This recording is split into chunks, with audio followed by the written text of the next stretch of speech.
The following podcast contains spoilers and adult language. And you know, I've been wondering, do you think crabs think that fish can fly? This is a message from the Office of Emergency Preparedness. Due to the recent crisis, we ask that you remain in your homes. Do not attempt to communicate or interact with the creatures, even if they are people you know. Lock your doors. Bar your windows. Evil is coming. It's time for Aim for the Head, a horror apocalypse entertainment podcast. And now, here are your hosts, Diana and Steve. Hi, welcome back to Aim for the Head podcast. I'm Diana. And I'm Steve. And this week we're going to be discussing episode 4 of Dead Cities Season 3. Title of this week's episode is Found/Lost. And if it's your first time listening, welcome to the podcast. And if you've been here before, thanks for coming back. What we usually like to do before we get into our points on the episode is we will talk through a real quick sort of rapid fire, what we liked about the episode, whether we, liked it at all. And so I went first last week when we did that. And so Steve, it's your turn. What did you think, sort of first impressions, overall, found Lost? What are your thoughts on the episode? Yeah, this was a real weird episode for me, and I think it was for you too, actually, just by yes. the little talk we've had about this. In that, this is almost kind of like a bottle episode in many ways, but just the tone of this episode was very light and airy, and not at all with the tone we've gotten for the 3 episodes preceding it, and I think there's a lot of things happen in this episode. There's a lot of like moments or parts of this episode that bother my zombie apocalypse sensibilities. Yes. Where you're like, really, this is happening, and it just, from my standpoint, I'm like, yeah, that couldn't happen. You know what I mean? I'm just like, I'm sorry. Yeah. It's just that you wouldn't have this thing at whatever it is. And we'll get into that with the main points. But then the other thing about this episode, and don't get me wrong, okay, this episode was fine. It's just, I felt really, I still feel, I don't really know, did I like it or not? I mean, it was well made, but I'm just, it's weird. It's like, there's something weird about it because, like, everything that we as fans of the Walking Dead franchise have learned about the universe and about people you would encounter in the universe, everything that we've gone through, that we've done, that we've experienced, and like, oh, okay, there's a new group. Okay. Oh, I wonder if they're going to be good people or bad people and all of that. Everything that we've learned to expect to happen. This episode is like nope, actually, it's just the way it appears. There's no weirdness coming. There's no fish tanks in the back room. There, you know what I mean? But the whole time you're like, Maggie, run! What are you doing? Don't go to the weird camp. No, don't drink the wine that they hand you. What are you, crazy? I mean, it's just all this stuff that we've just as fans have been programmed to be like, well, that's suspicious. Yeah. And so I mean. I don't have any actual data, but I would imagine just on the main show, on The Walking Dead itself, if you were to count up the number of groups that the main group encounters in the entire span of the show, and then break down how many of them were crazy people that want to kill you, or versus they're good people, you should find a way to work and live with them. It's got to be if say there are 25 groups they met in the whole run of the show, it's got to be 23 crazy want to kill you, 2 okay, maybe they're all right. You know what I mean? Right. You're right. And so the fact that everybody they meet in this episode is completely on level and not hiding some horrible secret, not waiting to kill you and eat you or not whatever. It was very weird. So I guess, like I said, I think it's well made. We obviously get a lot of stuff with Maggie. Mm-hmm. Not a lot of plot move forward, which bothered me because, again, there's only 8 episodes. Yes. So that I thought was kind of like, do we really have time for all this? But still, I like the way it was put together. There's some cool special effects and everything and all that. But overall, I'm just like, I don't know if I like this episode because I never could get into it because I was always like, don't trust anyone. What are you doing? Go get out of there. Don't go there. And like my spidey senses were tingling the whole time. Maggie and Luis were doing all the stuff they were doing. So again, I'm kind of like, I'm not sure. I think I liked it, but it's certainly not going to be my favorite episode of this season. Okay. What did you think? I'm with you as well in the, I'm not sure how to feel. And for me, the thing that was hard, and I noticed, I had already put all my points down, but I thought about it after the fact, and I completely agree with you. This didn't move the plot forward in any way. And that by itself makes this a bottle episode, because there's no, I mean, there's a little bit more development of like Luis's character, but that's it. You know, it was there. We didn't learn anything new about Maggie. We know she has these problems letting go of. I mean, Glenn's been gone now. How old is for the entire age? Yeah.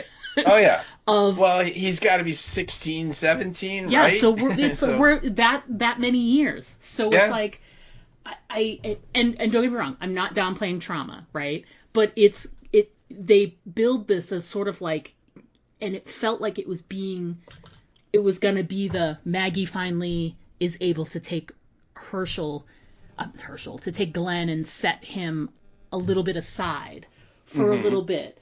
You know, honor his memory, but also be able to move on as, you know, a human and a woman. And that's not what it was at all. So the plot didn't move forward for her in any way. Her character didn't develop at all. It just rehashed stuff that we're already been talking about. And I'm not sure. I like a disjointed storytelling style.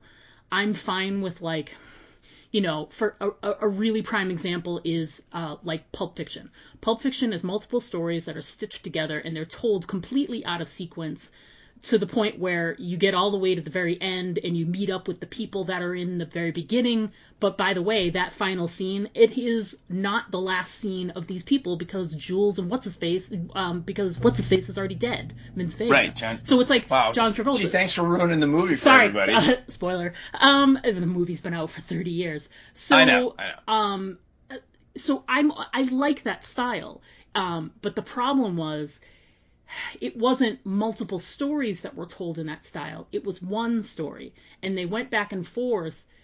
And in some cases, I was like, well, why did they show them in the car first, then go back and, oh, we need to leave. Then they're back in the car. Then they show the scene where they come across it. Like, it was so completely... it was non-chronological, and like I said, I'm okay with that as a like to get a whole episode out, but they did it with there were just these two people involved. And what's funny is I know, because the you know, the stuff about, you don't want to know about episodes that are coming up, but you know, the way they promo stuff, you're going to find out anyway. So we know that there's going to be an episode at some point where Beth is going to show up, and they've mentioned that it's going to be some kind of dream sequency kind of whatever, right. Or this is what could have happened kind of, you know. So in the very first opening moment, it's them in the van, but there was something about the film quality of what was going on outside the window of Maggie that at first I thought it was a dream. So, no, you're right. I mean, everything about their journey is very non-Walking Dead-like. And very bright, sunny, you know, calm. Yeah. You know, everything. It's just it's you know. And Luis even comments at one point, you know, and he's like, "Boy, I thought that, like, you know, New York got so destroyed at the end. I thought everywhere was like that, and this place looks like it's untouched." You know, right. So they at least kind of comment. So you're not wrong, and I have to think that was a conscious choice. But to me, it was like it was the filming style, like the either the outside or the window of her side of the car was like, I don't know, it was like misty or whatever. It didn't look, it didn't match what was going on when you showed the outside. So for the first few minutes, I was like, oh, is this her having her dream? and Beth is going to show up at some point. And it wasn't. It was really happening. And then later we're jumping all around, but then she does have that moment where she imagines kissing him, but then it really didn't happen. And I'm like, what? So it was very disjointed. And I don't think it was effective. I think they were trying to do something and it didn't work, in terms of getting the whole story out. It could have been a lot. You could have still done chunked the story up and disjointed, like, hey, we're on the road, and then they flash back to, hey, we gotta leave, and then they're on the road, and then you flash back to, oh, we're going across the Hudson, or whatever, you know what I mean? Like, the way that the sort of arc of the story came out just didn't connect in the end together the way it really should have. And then I have issues with, our number ones both say exactly the same thing about the same tropes that are bothersome. Now, that being said, I really liked all of the interaction between Luis and Maggie. I think that they have really good chemistry. I love that actor. I think he's really great, and I think he's doing a lot with Luis that I think he could have been, a lesser character, but he's really bringing a lot to it. He's very serious a lot of the time, but then, like, some of his little jokes and stuff like that, like the thing about the apples, and they are really delicious, and like, some of those moments are really genuine, and their chemistry is really good. They're a really good match together, and I like that. But and I did enjoy Renata and Negan together, because I thought that was an interesting. She's basically like, I don't give a shit like how you feel. This is how you're acting, like you're being a baby. Like, she called him on some stuff that I thought was really interesting. But there was a lot of other, probability things that just bothered me. So yeah, this is at best like a 50-50, where I liked a lot of the interactions that Luis and Maggie had. I just thought that the way the story was crafted to sort of come at you, to be told to you, was more disjointed than I think they intended it to be.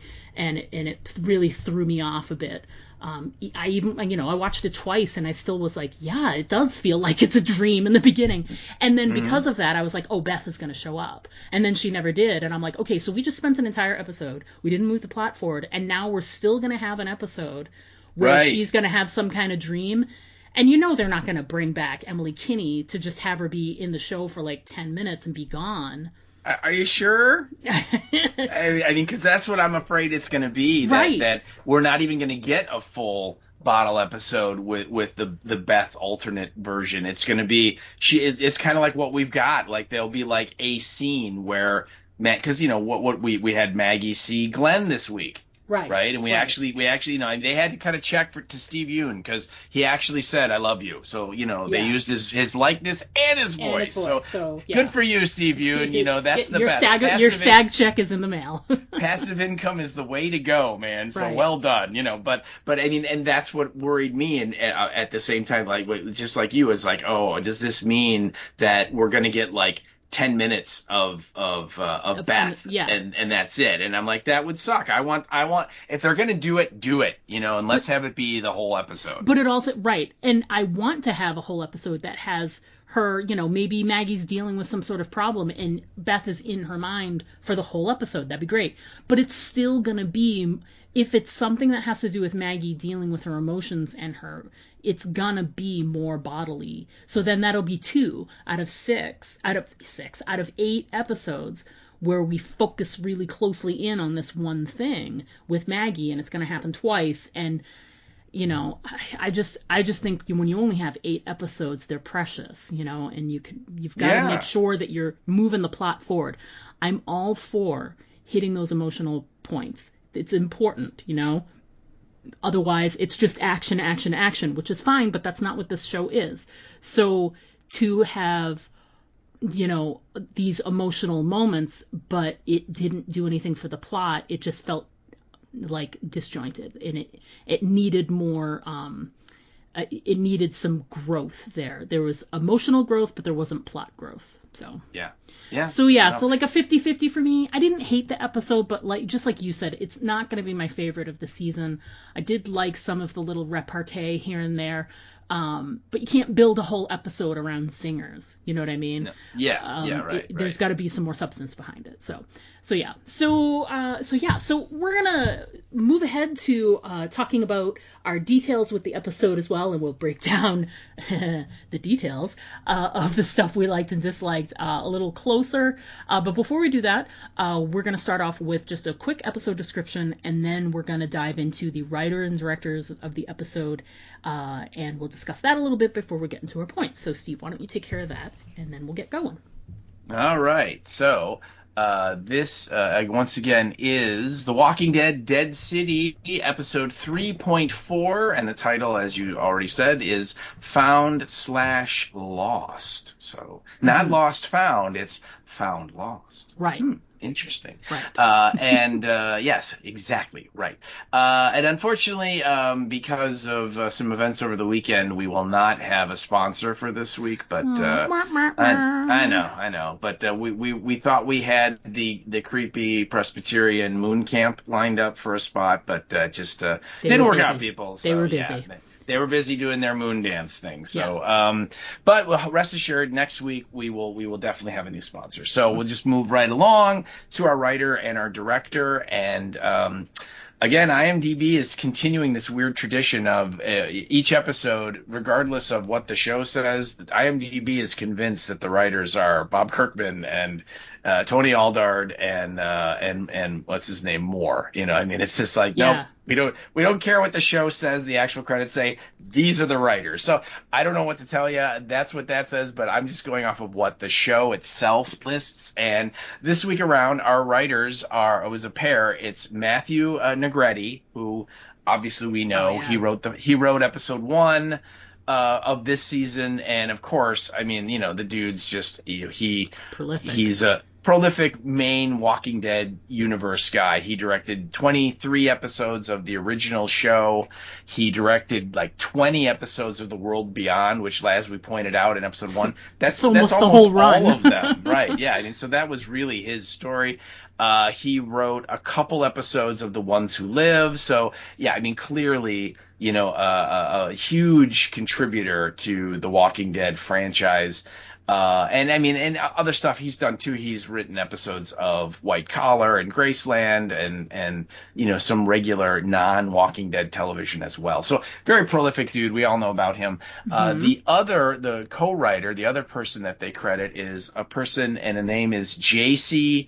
Heldrich. And my research, I could not find out a lot about JC, even to the point of, is it a Mr. JC or a Mrs. JC, or is it a they JC? I don't know. So that's the person's name. And the big thing that they have done that will resonate with folks is they were had multiple titles: writer, story editor, and ultimately executive story editor for The Handmaid's Tale. Oh. And so they were involved in some capacity on 31 episodes of The Handmaid's Tale, which that's a big chunk of that series as well. Yes. So they were obviously very, very much a person that was involved with that. And then they wrote an episode of the TV series Person of Interest, which is weird because Diana and I were just talking about that show on Saturday, which is weird, but we were. And but they wrote one episode of that, and then there's a movie, a horror movie that came out a few years ago called Patient 7, and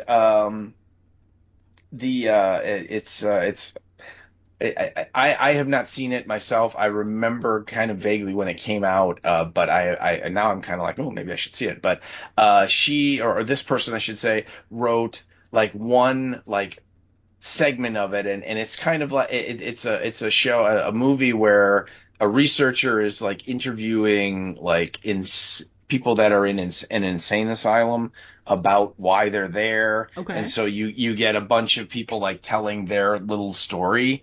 And from what I can tell, JC like wrote one of these crazy people's stories, like one like Okay. segment of this movie. So Love it. so yeah, so that's the stuff that this person did as well. So that's our writing team, and then our director is it's so far it's interesting that this show we've gotten double director duty for duty. Sorry, Duty.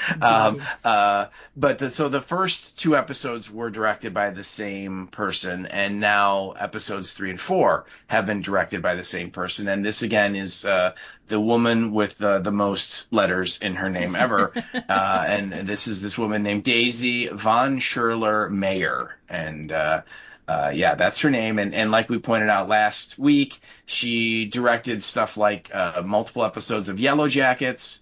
She directed multiple episodes of the series House of Lies. She directed the feature film Madeline, and she started her debut was way back in 1995. She directed this movie called Party Girl, which was one of the first things that the actor Parker Posey ever did. It was this little independent movie that kind of kicked Parker Posey into the stratosphere, and people went, "Wow, who's that?" Yeah. So she directed that movie, Nice. and of course she has one other Walking Dead universe credit. She directed the season 9, episode 2 of the main series, The Bridge, and then she also directed season 10, episode 14, which has the title of Look at the Flowers. So that is the two Walking Dead connections that she has. So that is our writer and our director. Fantastic. Yeah. So starting off from the beginning in the what I thought was the the dream state, but it was actually really happening. Who knew? I think your number one sort of chronologically happened first, and then my number one happened after because it was descriptive. So yeah. So let's start off with your number one.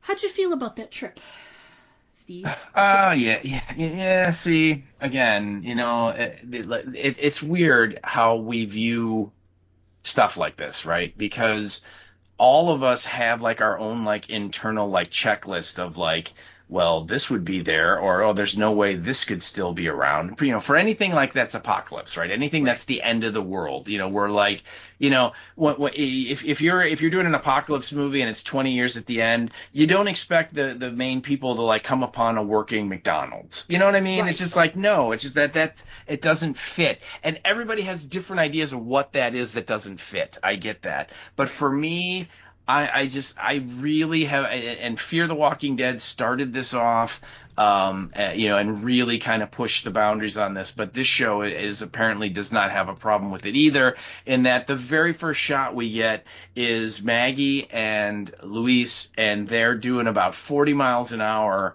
in this like minivan cruising down the road, and my first thought was like, oh my god, that it's this another one of those magical cars that still runs on gasoline. Yes. And like we said, how old is Herschel?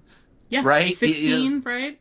So that means, the end of the world when the last time like people actually made gasoline is like, I don't know, 17 years ago, 18 years ago, Yeah. and I mean, I have personal experience of using gasoline that's like 6 or 8 months old, and it's gone bad. Yeah. Okay. And yet here we are. And it's like, if you're going to do this, if you're going to show cars still running, then you have to either have a line of dialogue about how they're making their own fuel, or it's been converted to steam or ethanol or some fuel that they could still produce.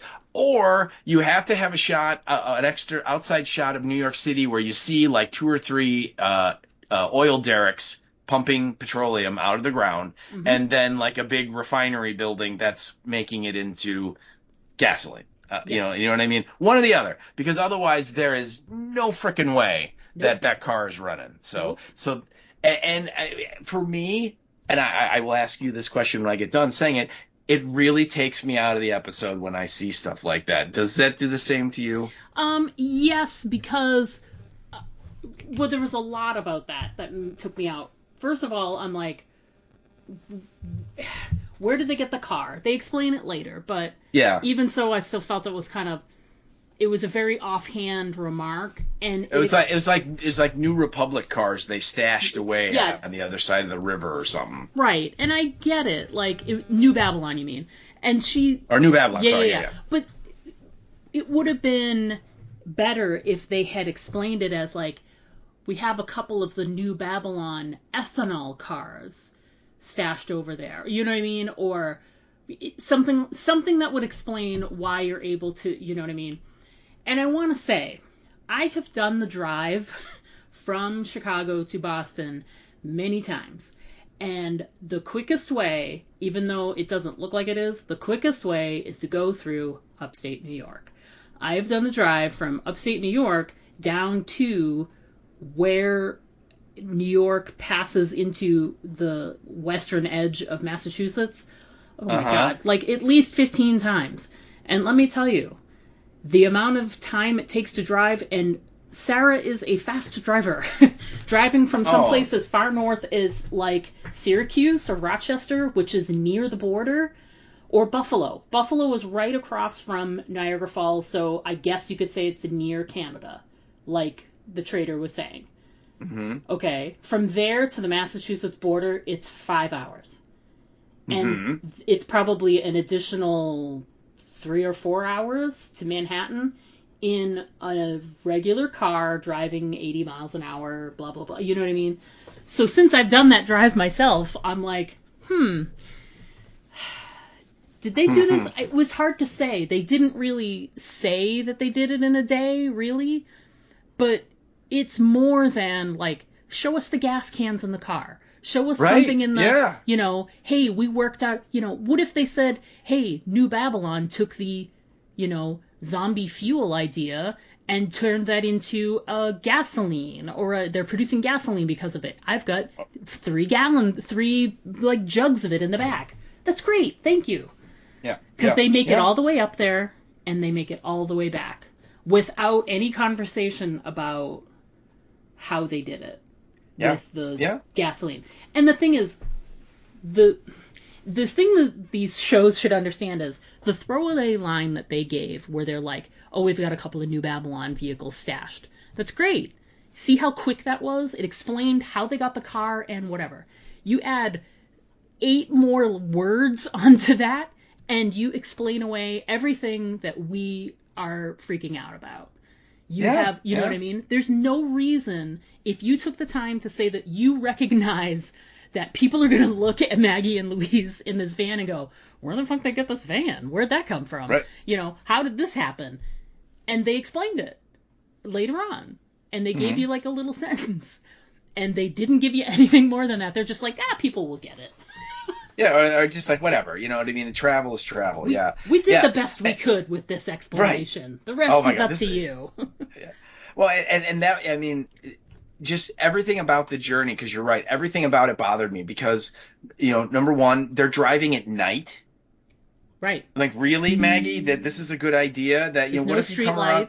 You come around the bend and there's 500 walkers on the road that you just plow into, and then you're stuck, and you know what I mean, and your car's totaled. And I find it hard to believe that the road was as clear as it was. And that was the God. And I know that Luis said the thing that he said about we figured every city was a mess, and he's right. Like, think of what it was like for the main series. They're in rural Georgia, you know, and rural Virginia and whatever. They're not near a big city. But even those country roads had people that were trying to get away. Right. Oh, yeah, you know, there were cars abandoned everywhere. And you never saw one at all in any of their driving. Yes, and I agree. I mean, everything about that trip, that they both getting to the trader and then coming back, just did not ring at all being part of that universe. You know, like, and I don't want to say true because, I mean, clearly it's the zombie apocalypse. It's not real. I get it. I do believe that, people. I want you to know that. But it's just like, no, you know what?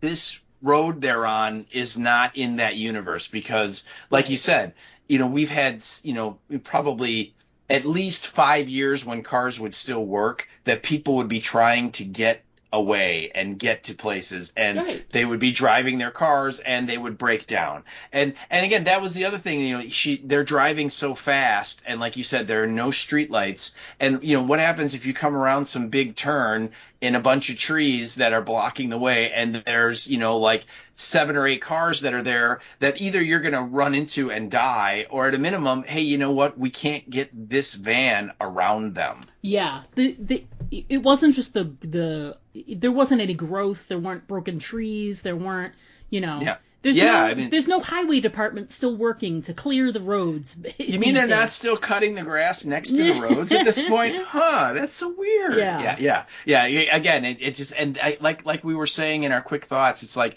for me, like right off the bat, I just had this, like, I don't know what to make of this episode. Right. And you're right, if you watch the scenes when they're in the car and, he's doing the, like, I'm 6 and I'm going to stick my hand out and do the up and downsies with, you angle your hand and the airflow causes it to go up. And I mean, everybody did that, right? Except Maggie. Maggie's apparently the only person in the United States that never did that. Okay, sure.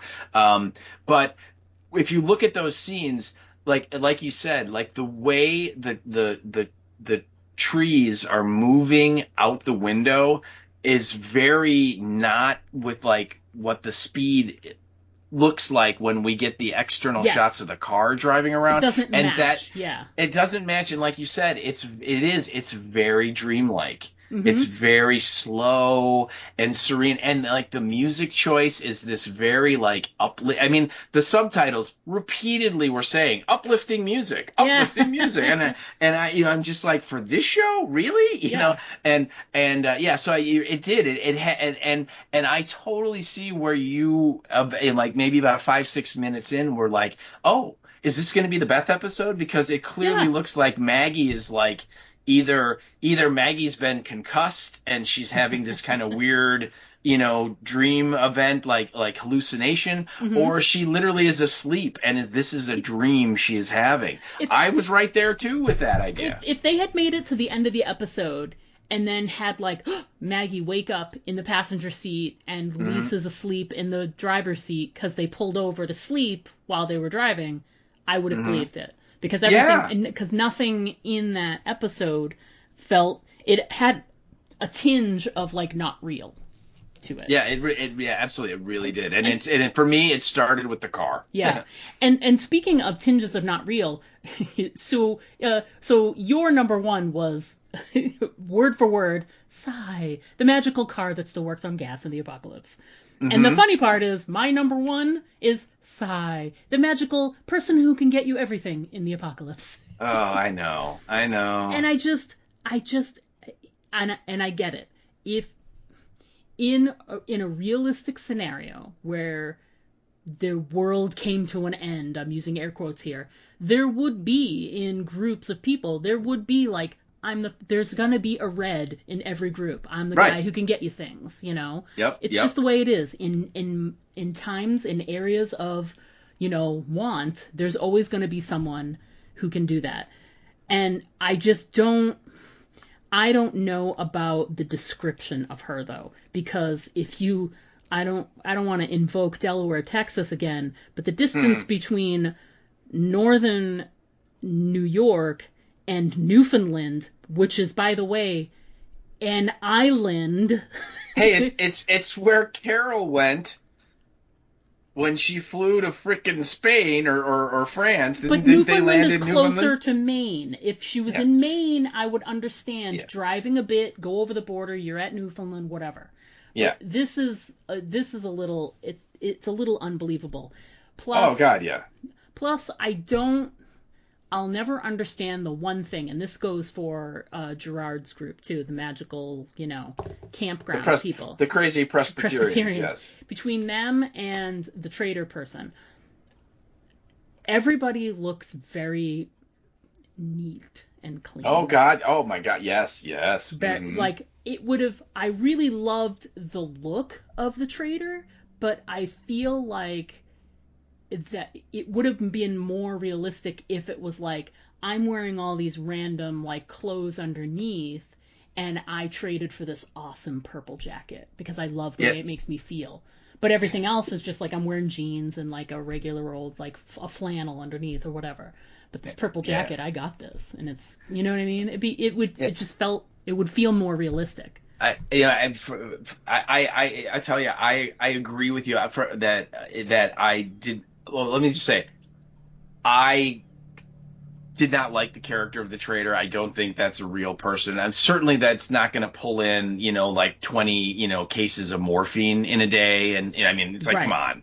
At this point in the apocalypse, no. Right. And unless she like drove to another survivors hospital, killed all those people and stole all their stuff, maybe, right? But that's a big maybe. Yeah, that's a big maybe. But like, and I agree with you. I like the concept of the Red in the group who, hey man, I was able to find you another bolt for your crossbow. Oh, cool, thanks. I mean, I get that, but not to this level. But then I hated her little log cabin place. It's like, really, you have no fence, you have no gate. Anybody, any human can just show up. And what about the ghouls? I mean, I get it, you're out in the middle of nowhere, but that doesn't mean they can't still get you if you're just going to be stupid about it. Yeah. And then I was going to say, I thought the inside of her store, the stuff looked way too new. I mean, there's like a brand new pair of like Nikes tied to like the ceiling. Yeah. And I mean, they look like literally they just came out of the box. And I'm like, no, that wouldn't be that way. And I hated the way she looked. She looked way too nice. Yes. No way that any of those clothes are that nice this long in the apocalypse. I'm sorry. She should be wearing like furs and stuff. You know what I mean? And the same thing with the crazy church people. They're all and I mean, just the same thing with everybody on this show. They're all wearing these synthetic clothes that were clearly manufactured. Right. That after 16 years of being outside in the elements, in the rain and the snow and the heat and the humidity and all that, those things would have disintegrated and hand washed for the last 10 years. Yeah, I mean, it's just like, no, that's not, like people might have like their one thing.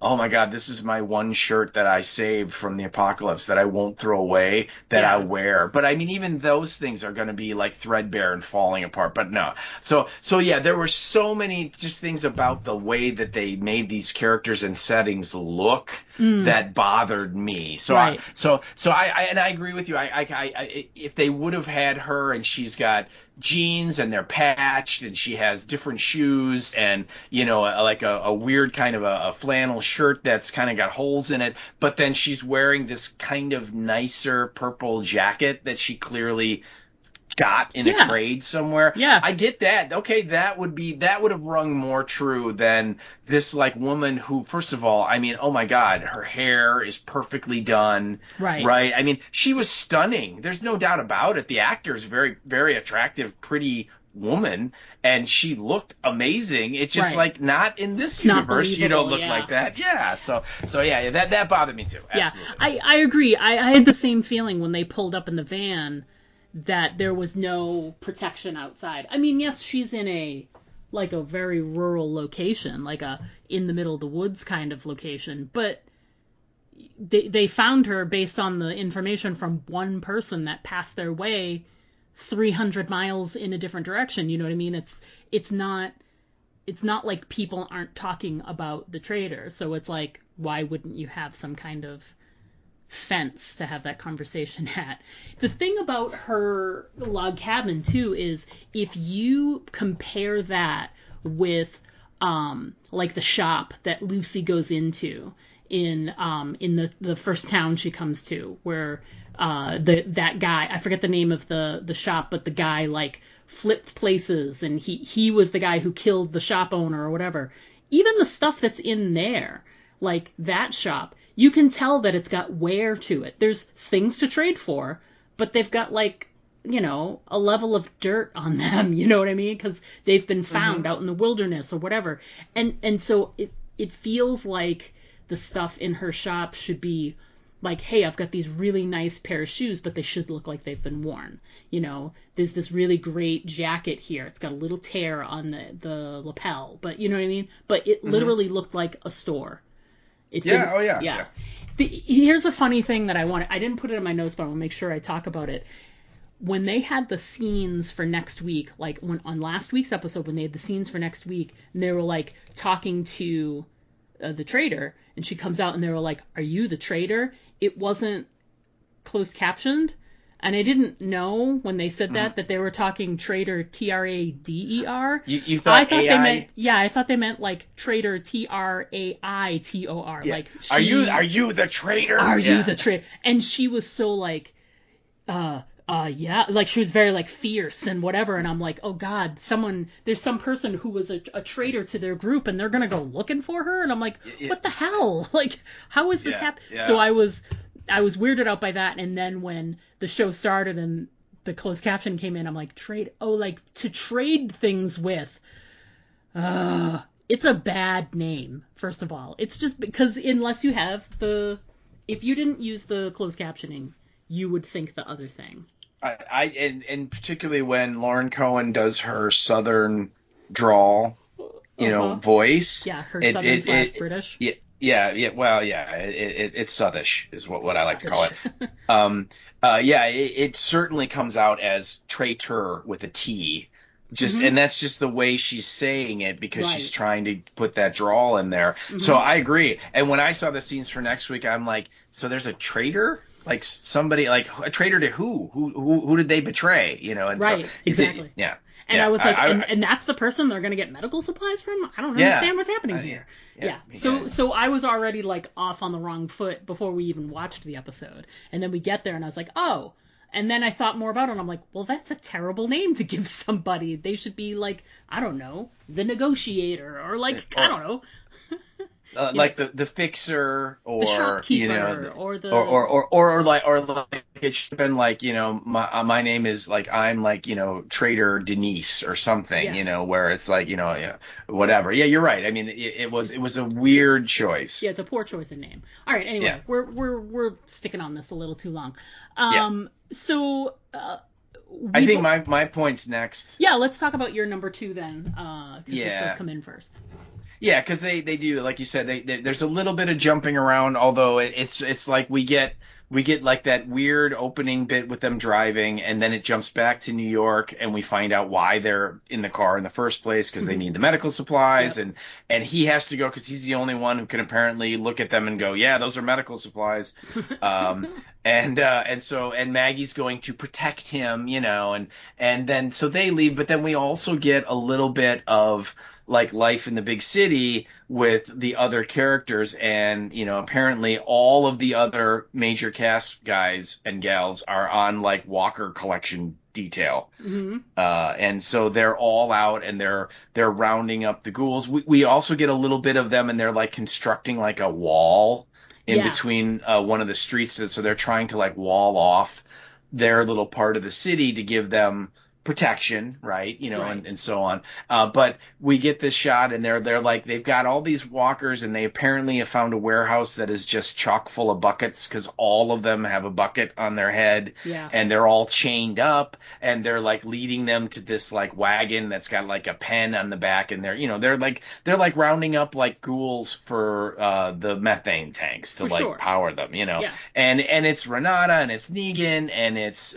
Dillard and Herschel's there, and then there's like the guy, his name's Fabian, who we've never seen before. And so when they first showed them, and I'm looking at all of them in a long shot, I'm like, I wonder which one of these people might not make it in this episode. It doesn't look good for you. I'm going to use air quotes here, Fabian, if that's your name. Yeah. Well, it's like they should have given him a red coat, man, and just do the whole Star Trek thing. But so they do it, and of course this Fabian guy turns out he's a guy from Maggie's old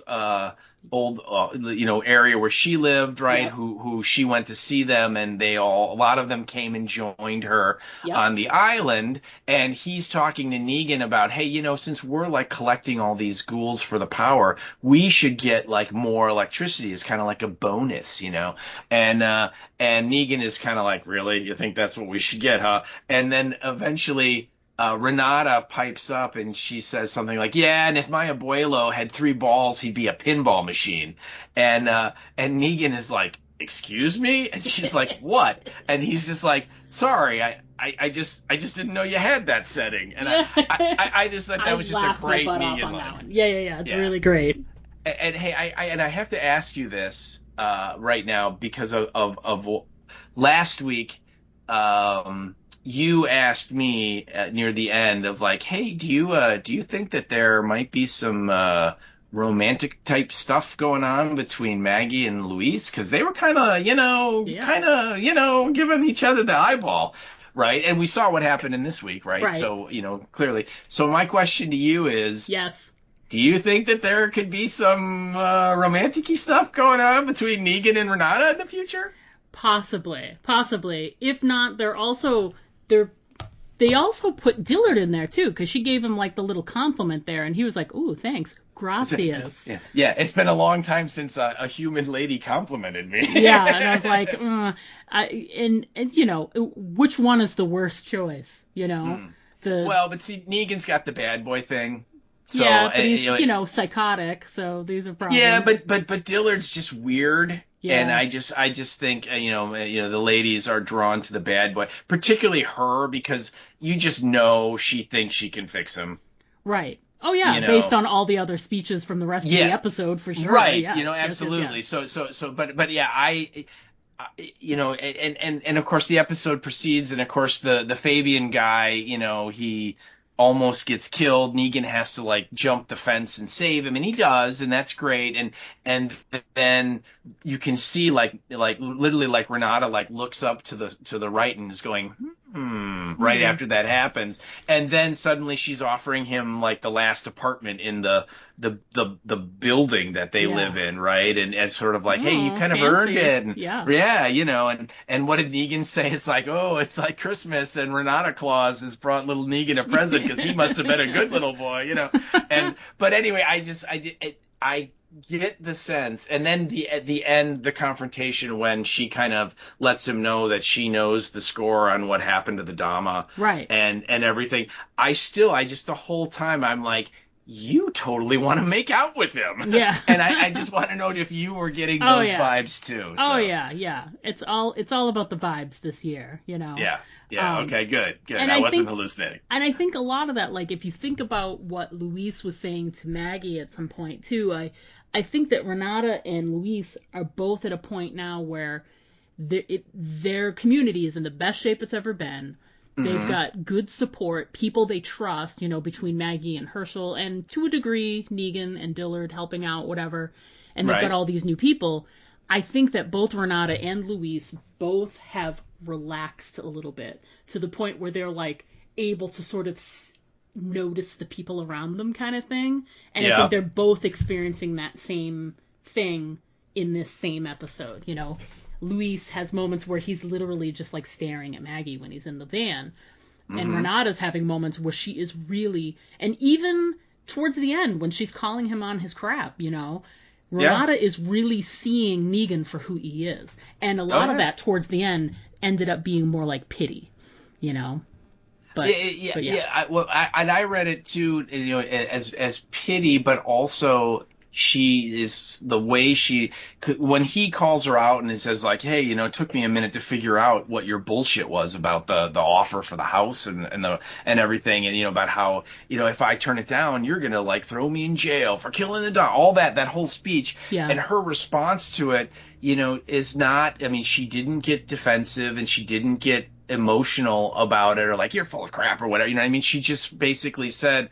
And what I took out of like the whole tone and the message was, I know you've done bad stuff in the past, but I've seen you do good stuff, and I like that. You know what I mean? Right. And that's something that I could trust and I could work with. And so if you can tone it down, you can be part of the group. And again, I got this bit of like, she's like, yeah, I know you're kind of like a killer, and I know Maggie has told a little me about what you did in the past, but you're just kind of dreamy too. So, you know what I mean? So I think she definitely has that kind of like, I haven't had a moment, like you said, to just kind of like, oh, this is a very attractive man right next to me. Right. I haven't thought about that in a long time, and now she's like, I actually have a free moment or two to actually think about, well, could I actually go on a date with somebody? Or could I actually let a guy get to second base with me at some point? You know, I mean, all these things that, like you said, for so long they're in survival mode, and you don't have any time for that. You know, so yeah, I agree, absolutely. Yeah. And I have to say, we haven't really learned a lot about her backstory. Right. Was she married? Did she have a boyfriend? Did she have a girlfriend? We don't know any of that, you know, yet about her. Whereas Luis, we found out a lot about him this week. Yeah, so maybe next week is when we start to find out more about Renata. Another great scene that happened when they're doing the whole round up the ghouls thing is when they're pushing them into the cage, like the back of the truck. Oh, it's so gross. They're pushing them into the back, and there's this great moment with Negan and Herschel where they're pushing them in, and they're jawing at each other about who got the most of them or whatever, and Negan's giving him shit and saying, oh, well, you gotta look at your toes to count above 19 or whatever. And he said something about, you got your amount, not bad for an old man. And Negan's like, oh, and he like gives him the finger. And Herschel goes like literally with a face and gives him the finger right back. Like, great, you gave me the finger. That was really painful, And that was a hilarious it was a tiny little moment. It's great. It's already like people have turned it into GIFs online, so you can just do the and just have the finger. It's pretty good. Yeah. Well, I like it too because when the scene cuts away to the long shot, Negan has another line that shows up in the closed caption where he's like, "I'm kind of proud of you." Yeah. Yeah. And so I like that he, as much as he is kind of reverting to old Negan, he still definitely has the I do like the kids. Oh, yeah. Vibe. As much as in the first episode when he's like, I'm not going to go help you rescue the baby, that's just foolish. He still, it's not completely gone. He still has that little bit of, because again, teacher and all that stuff in the before time it's still there. Just you have to wonder, is he going to keep going back to I'm really okay if I kill a bunch of people today. Yeah, I'm okay. Are you okay? Because I'm fine. I'm okay with it, yeah. So. But then, that was a fun scene. But then that leads into your third point, which is, this is I loved it just for the effects. It was awesome. For sure. So. I mean, you knew as soon as you saw Fabian moving around that sort of swollen walker, you knew that wasn't gonna, there's no reason to create that walker for that scene unless it's gonna be used for dramatic / disgusting purposes. Absolutely. Which it totally was. So we get, Fabian trying to they're all each individually, which I thought was kind of foolish, they're all each individually manning a cell to sort of open, get your walker in there, close it, lock it. And so you have to deal with wrangling the walker and unlocking it at the same time.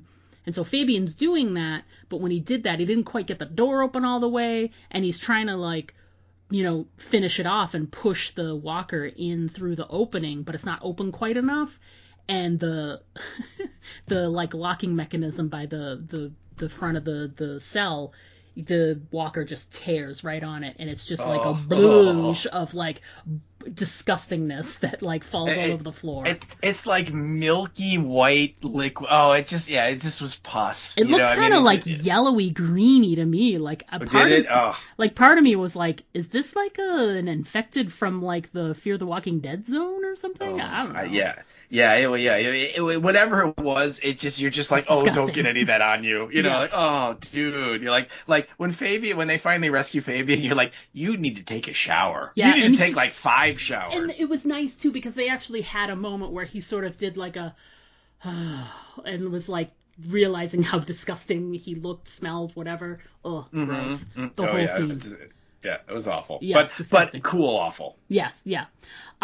So before we go back to our friends in the Northwoods of New York, still a couple more really great scenes happening down in the city. And so let's talk about your number 3, which is a really great Negan and Renata scene again.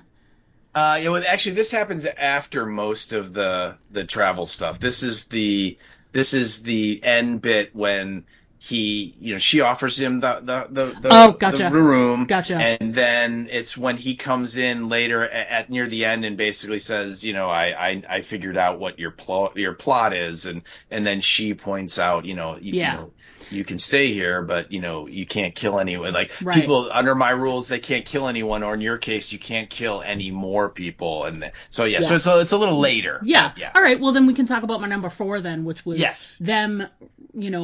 They have their moment with the traitor, Trader, in the beginning.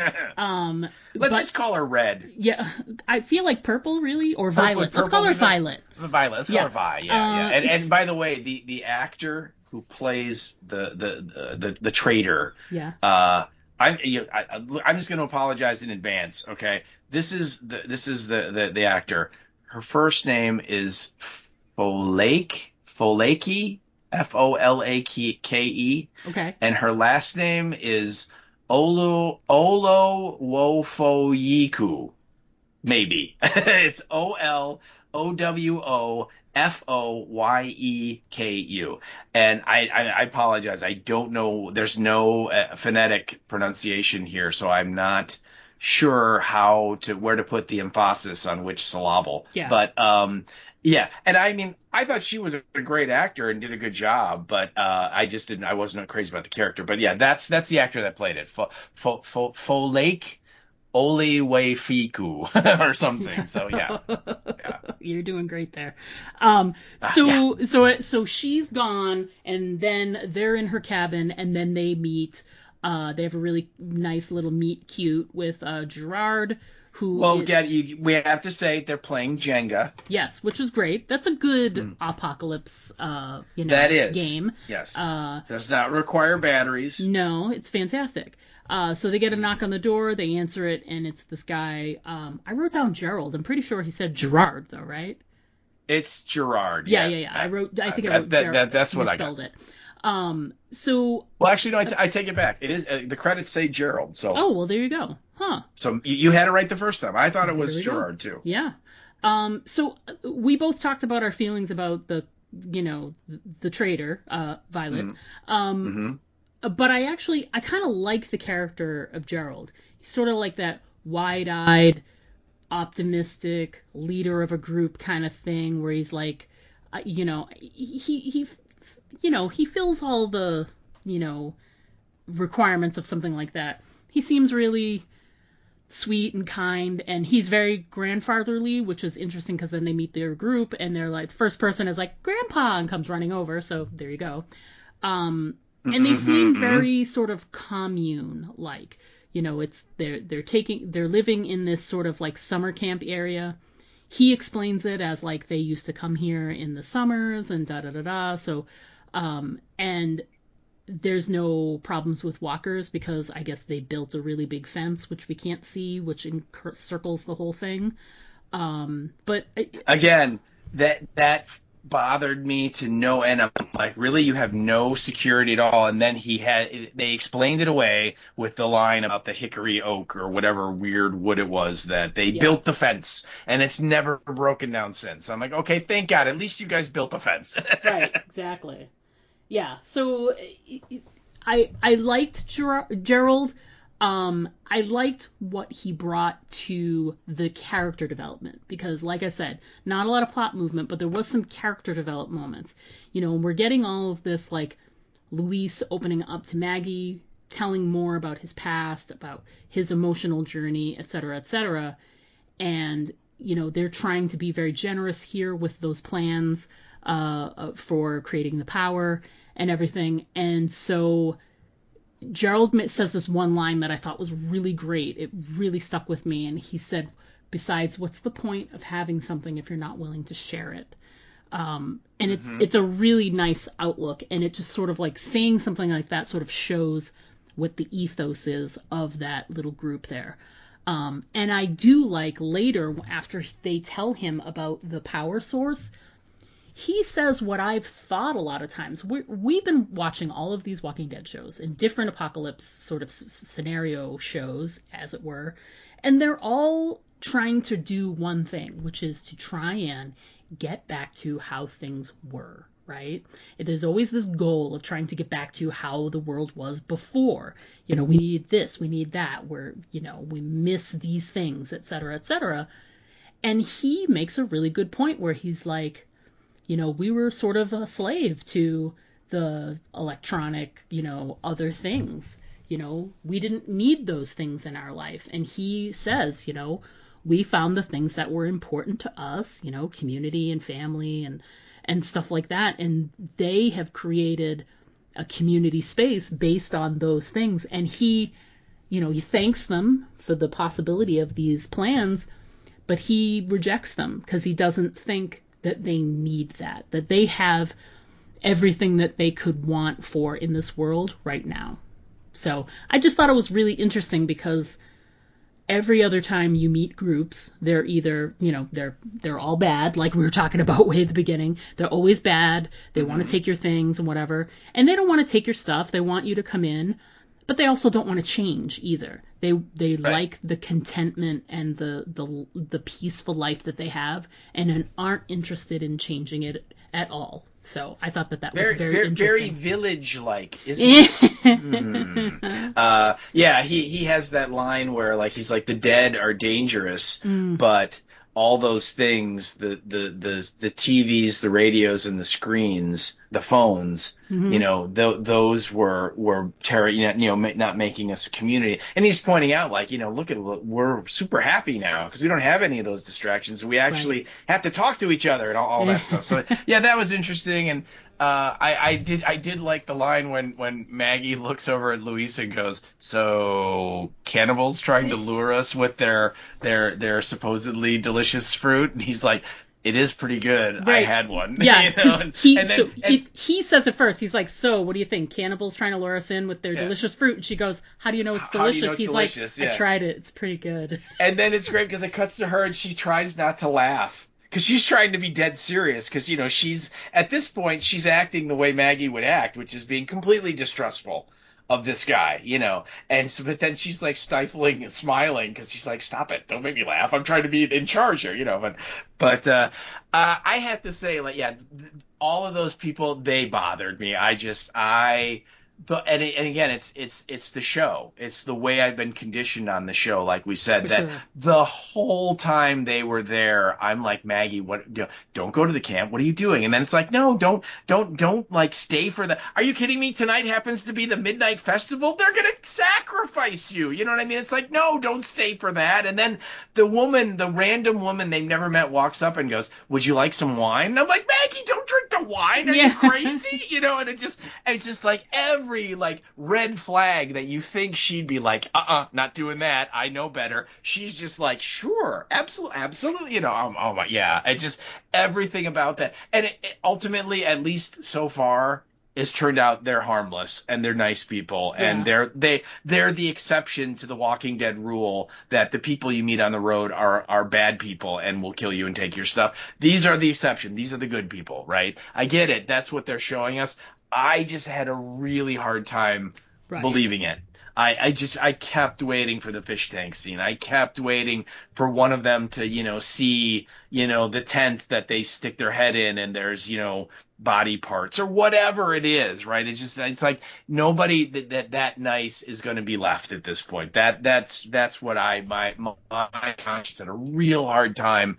And I, like I said at the beginning in our quick thoughts, that's why I'm so confused about how I feel about this episode, because it's got some fun parts to it. It's got some good lines. It's got some cool special effects and gore stuff with the ghouls and all that. Mm-hmm. But there's so much stuff in there where I'm like, I don't know how to feel about it because it's not how it normally goes. Yeah. So yeah. And that was the biggest one. The trader and her little building started it off, well, the car, I should say, started it off. But then the trader, and then finally when we meet these very, very nice Presbyterian people, that just was, it was just too much for me. And so that's why I'm just so kind of, I don't really know what to make of it. But and although I did like the moment where she's grilling Gerald when he shows up and he's basically telling them that, we used to come up to here where his encampment is. He's like, we used to come up here every summer for a church retreat. And so then Maggie kind of takes that line and goes, every so-called Christian group that I've come across has turned out to be more cult than church. And again, I'm like, yes, Maggie, correct. That's how we all think, And so I really like that line. And it was, I think that was the other weird thing about it is that when they're in the Trader's building talking to Gerald, Maggie is extremely suspicious and extremely doubtful of everything this guy's saying. And then as soon as she gets to the campsite, she's like totally drank the Kool-Aid and like everything's great. No reason to be suspicious at all. And that struck me as not being too genuine. I think it would take her longer to let her guard down. Right. And I agree. I think maybe Luis's influence made her feel more comfortable, so that I sort of explained it away that way.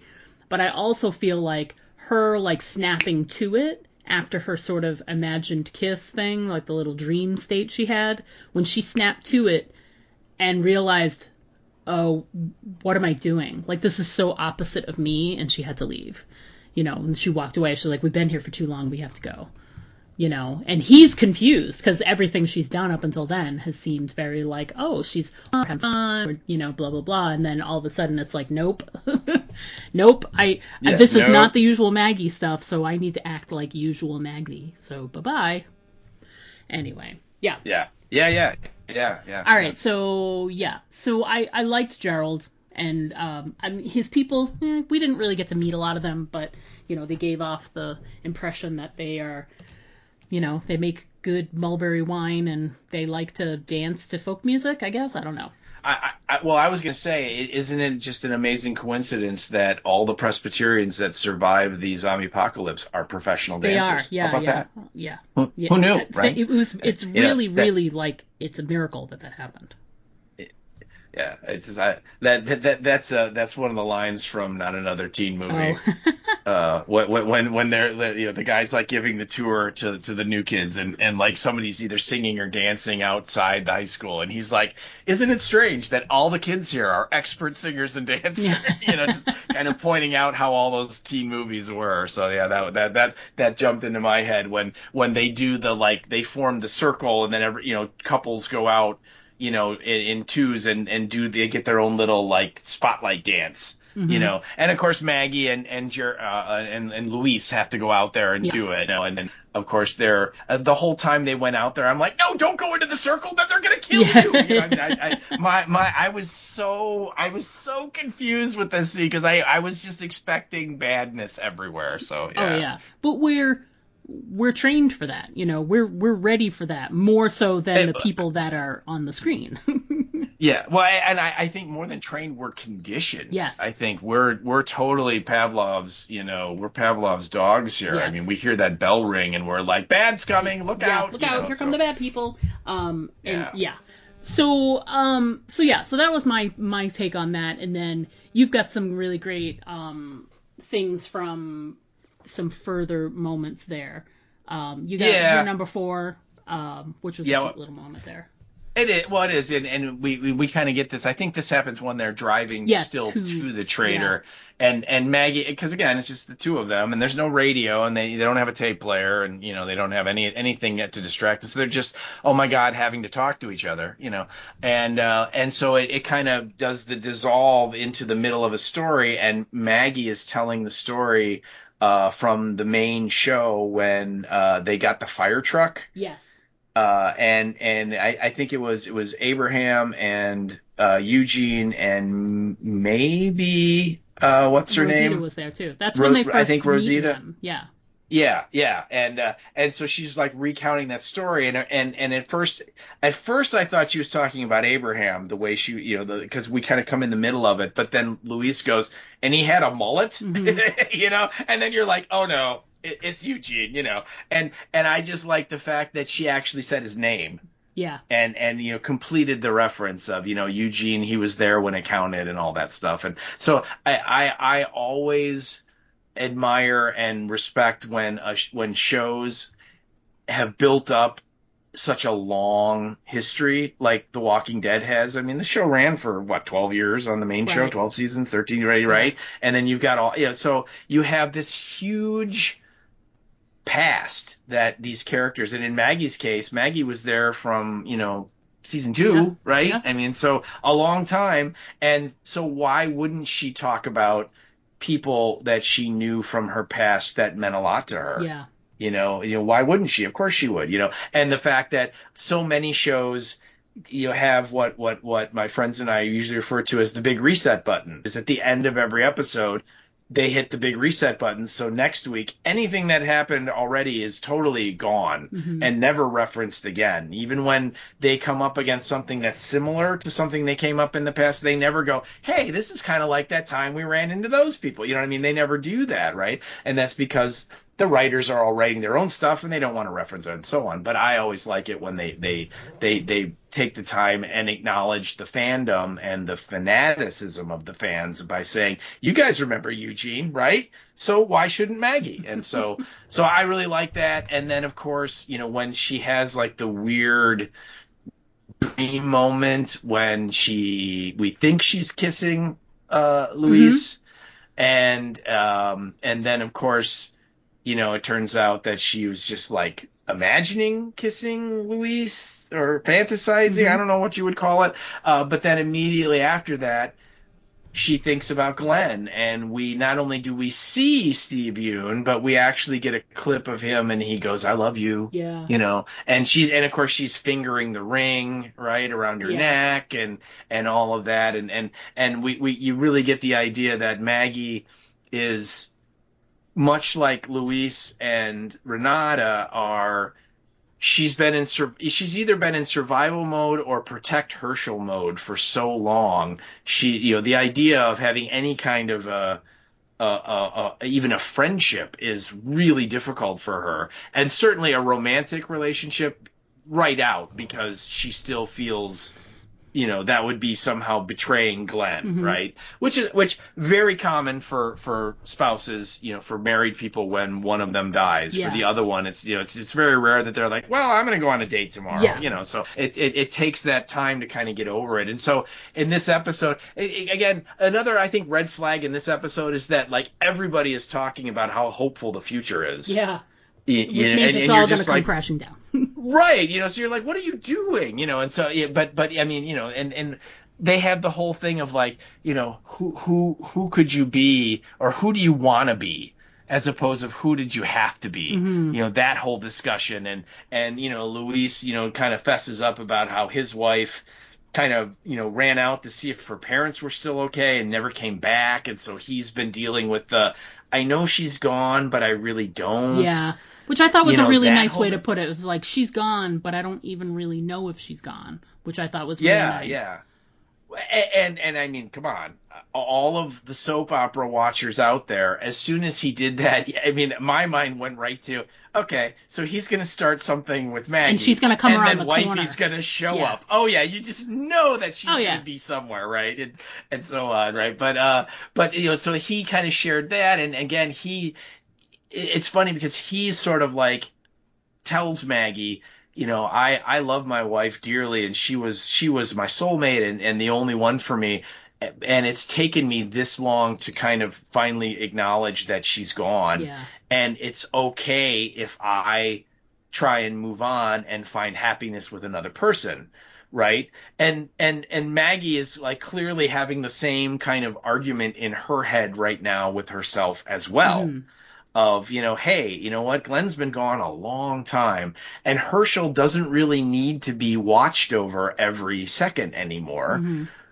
Maybe I have time to actually live a little bit. Right. And what does she say? Like, just like, well, I haven't smiled just to smile in a long time, and all those kind of things of like, maybe I can find happiness. Maybe that would not be betraying Glenn. And then she has the fantasy of it, and then immediately is like, nope, too early, too soon. Can't do it. So, but I just like the fact that we got a Eugene reference, and then we got a Glenn cameo, I guess you would call it. So I don't think they had to pay Eugene, but they definitely had to cut Steve Young a check for that, for his likeness. So well done, Yeah, Steve. Well good done. job.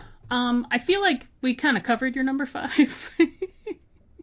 Again, and I didn't know where to put it. I almost thought about putting in the honorable mention. There's just so many parts of this episode it just didn't work for me and my like zombie apocalypse sensibilities, Right. and that like I just like the right off the bat, the running car, I just was like, nope. Not gonna happen. Nope. And then the fact, like we said, the fact that they're driving like 90 miles an hour, they never stop to get more gas. Yet they have enough gas to get there and back, and they're driving at night, and they're not really paying attention. I mean, all these things that I'm like, nope, you would never do that in the apocalypse. You would always drive during daylight. You would always find a place to hunker down at night, out of the way. Very much like the way Viggo Mortensen did it in The Road. Yeah.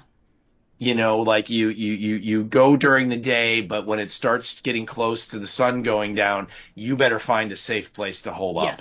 Yes. Off the road, away from people, because people are worse. Yeah.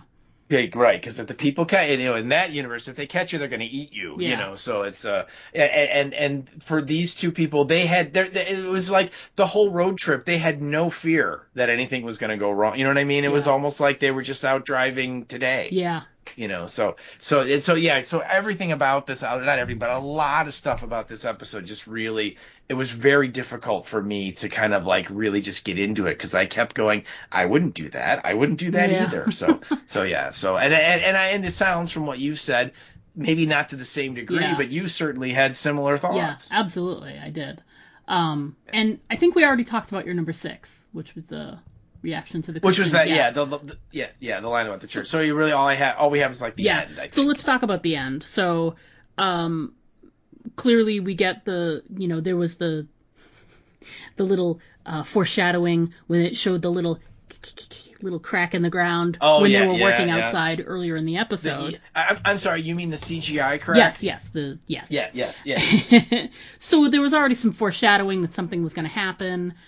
Plus, Maggie was talking all about the hope and stuff like that, and that just my God. So obviously we get the scene where everything starts to shake, and they're like, "Ooh, earthquake," and everybody's reacting to it. And they all, Luis and Maggie have come back to the group, so everybody's there. Mm-hmm.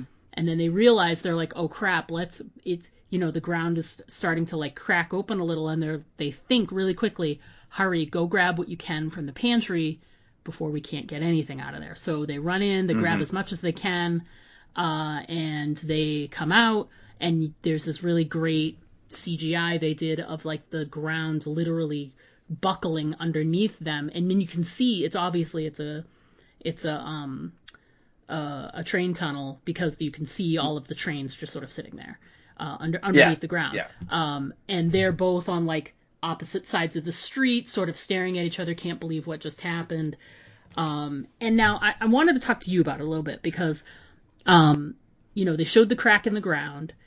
So since it was from several days before, and then it showed its face, Dillard said, someone said earthquake, and Dillard was like, "Oh, well, a sinkhole opened up, over on 8th Avenue. Mm-hmm. So this has happened. Ate up a whole city block. Right, so this has happened before. And I mean, I don't think it's an earthquake, personally. No. But the sinkhole idea, I think it lends itself, when I see you are on the same sort of wavelength, we're working at 15, 16, 17 years into the apocalypse. We've got an entire infrastructure that hasn't been taken care of in years. And, stuff starts to break down, the ground beneath them, the tunnels, the entire Manhattan is an entire web of subway tunnels. So if this happens in one spot, it's going to happen all over eventually. And honestly, I think it's just wear and tear. They would eventually, over the years, repair tunnels here and there, add some bracing, there's constantly work happening in, subway tunnels all over the place. And so, these heavy buildings sitting on there without any And there could have been damage to that section. Maybe there was a fight down below there. Maybe there was a crash, something that, loosened the structure and it just collapsed and sunk in, is how I interpreted it. I don't think there was any kind of earthquake. I think it was just, age, neglect, and, science, and it did its thing. So, yeah. And you seem like you agree a little bit on that one. Oh God, yeah, I do. And we've talked about this before, when we've covered the other shows of this, universe. There's a series called Life After People that was on Discovery Channel or AMC or one of the History Channel, something like that. And it's a show where they basically go, what would happen if all the people disappeared, but like everything else remained intact? Okay, so not like a nuclear holocaust or like a comet hits the Earth or what, you know what I mean? It's just like, boom, suddenly all the people are gone. Okay, how long would stuff last, basically? And it's funny because these are like real scientists that are saying, based on entropy and decay and how modern construction materials are not designed to last forever. The pyramids are still around because they're basically like big blocks of granite. And modern buildings are made out of plastic and glass and aluminum and steel and things that, if you're not constantly upkeeping them and maintaining them, they're going to fail and they're going to collapse and everything, and so, I'm right there with you that, these shows have done a terrible job of showing just how quickly like the wildlife will overtake the cities if all the people whose job it is to maintain the cities are no longer doing them, and I mean, just something as simple as like a street, okay, a paved road. If there aren't maintenance guys that are making sure they seal the potholes when they pop up, and occasionally tearing out, doing all the, like, we ripped off the top layer and redid it and all that, in very little time, like 18 months, a city street will be completely overgrown with grass. Absolutely.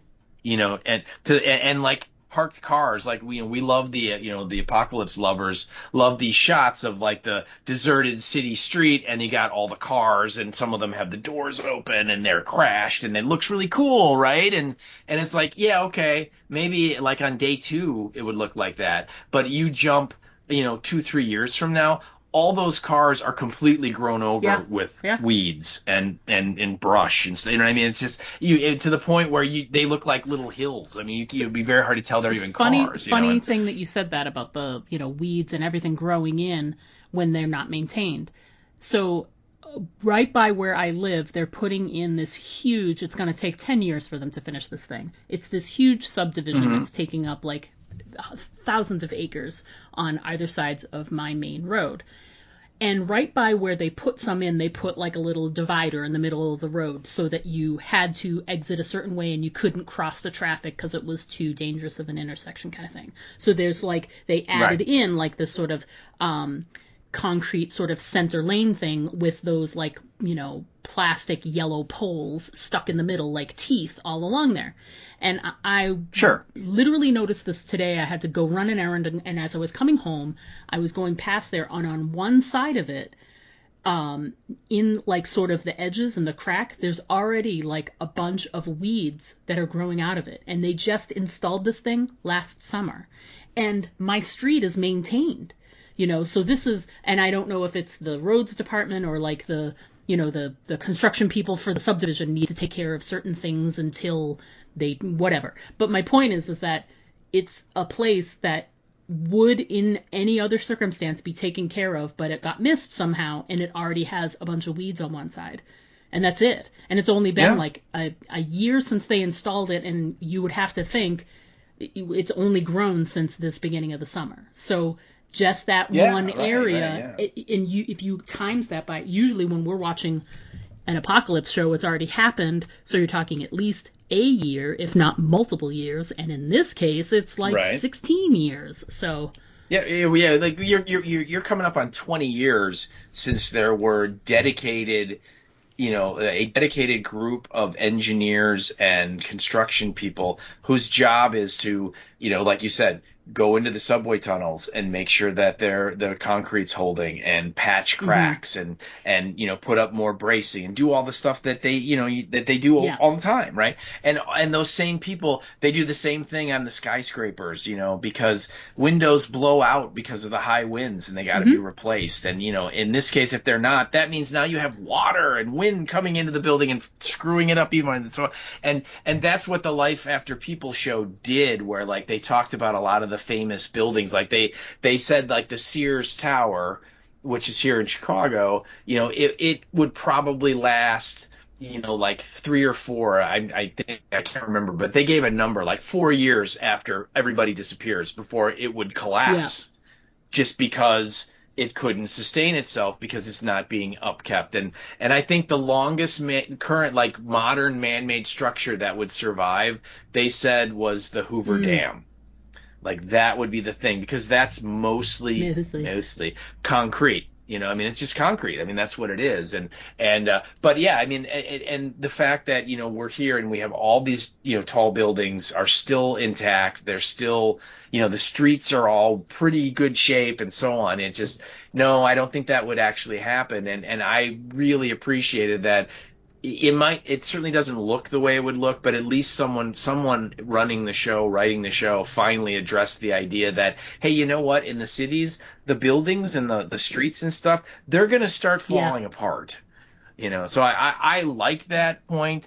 I thought it was a little foolish that they're like, let's go save the food, the three of us. I'm like, what? So what? You guys can have dinner tonight? I mean, what are you doing? And it's like, really, so like you can't like go in and sort through the rubble and find some of those cans later on. I don't know. I think the way they showed the collapse happening of the building is a specific way, so that I think they are probably going to try and dig out the rubble and get as much of that food as they can and bring it to like a new location. Okay. That's what, because I watched it, twice, and on the second time I paid really close attention to the way they had the building sort of crack and fall and whatever. And I mean, I don't want to be that person who does this stuff, but I would have to think that if you have any kind of connection to 9/11 with the events that happened in Lower Manhattan, that I wonder how it felt to watch like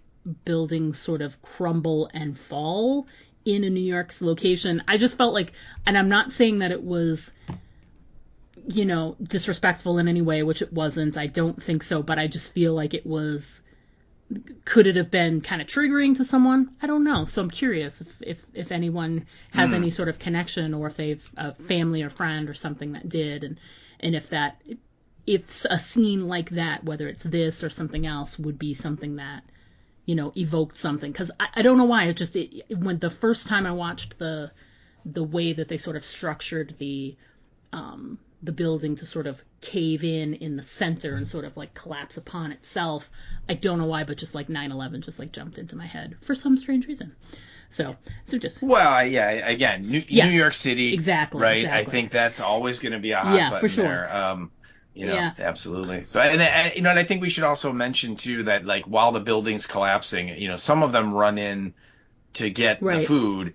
Maggie and Negan there's like one of those like carts full of like fuel ghouls there, and Maggie and Negan are like there trying to make sure like the cart like doesn't open up and disgorge all the ghouls. Which guess what happens? It happens anyway, and Maggie, of course, one of the ghouls, like the bucket falls off his head so it can see her, and it's moving in on her, and it's one of those things where she has dropped her knife just out of reach, right? It's just a few inches away. She can't reach it and everything, and so she's struggling, and the ghoul reaches down to like get her face, and he like hooks the chain that the ring is on in his hand, and then when he pulls up, the chain snaps, and the ring makes this beeline like right into where the street is collapsing, into this mass of like probably about 10 or 11 ghouls. And Maggie is like basically like, I gotta go get that ring, and it just like starts like crawling through this like group of ghouls, and they're all like reaching down to get. I mean, she has like zero concern for her well-being. She's just like, gotta get the ring, and Negan like has to like save her, and he wades in and he's using Lucille Part 2 and is cracking them and knocking them out, and then he grabs her and she's like, I gotta get my ring, and he's like, no, we have to leave, and so anyway he gets her out of her, but I think it was a little heavy-handed of the people who made the episode that we already have Maggie like having this idea of maybe I could exist beyond Glenn as a person, as a woman, as a romantic partner, whatever, however you want to describe it, and yet it's the ring is the kind of the thing that's tying her to him. Right, and she never takes it off, and it's always there, so she can think of him and all that stuff. And then what happens, like immediately after she's having these first thoughts of another dude, maybe having a little smoochy with, she loses the ring. So she's gonna take it as some kind of sign. I shouldn't have done that. Right. Yeah, or a sign the other way that like that was Glenn telling me it's okay. No, I hope so. You go ahead and you should be happy, Maggie, or whatever. I mean, who knows how it's going to affect her? You just know that that's going to come back, right? That it's going to be she's going to look at losing that ring one way or the other. Either it's a good sign or it's a bad sign. So All right, so earthquakes, sinkholes, craziness happening in Manhattan. So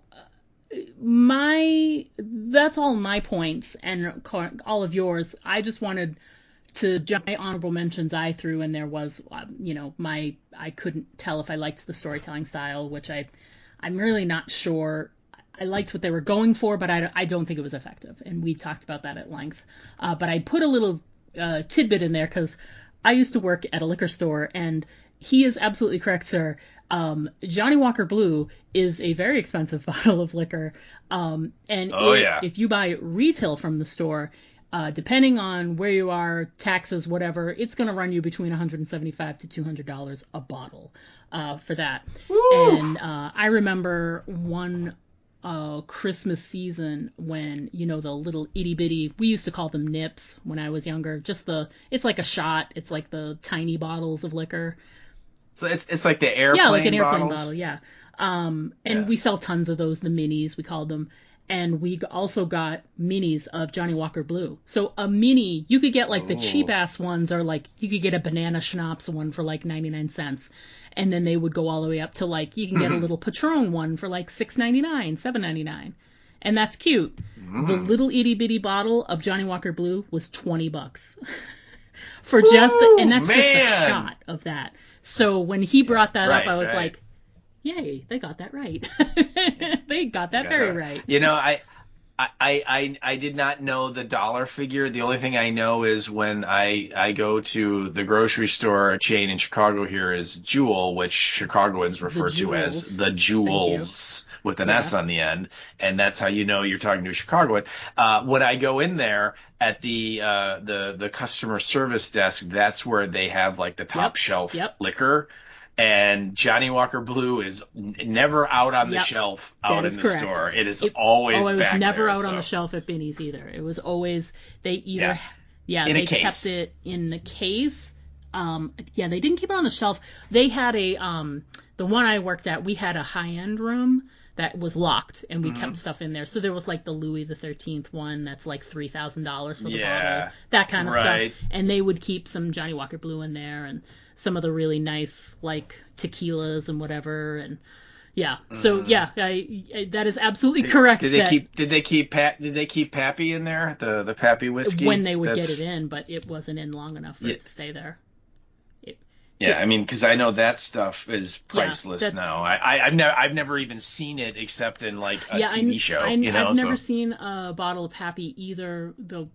That one when we got them, they was so random.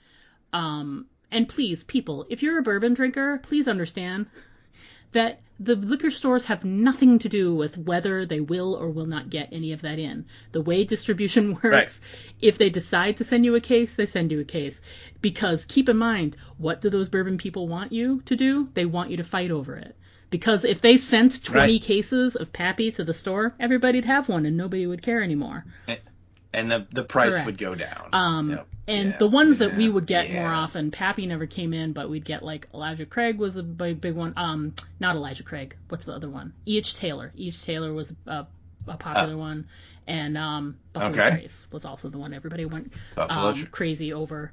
And Blanton's. Blanton's is the one that has the little horse on the top, and they're different, so people collect those, and they're crazy. Bourbon people are crazy. I know they are. Although, I just a little off topic. I was driving past a liquor town the other day, and they had these massive marketing posters in the window for Uncle Neary's.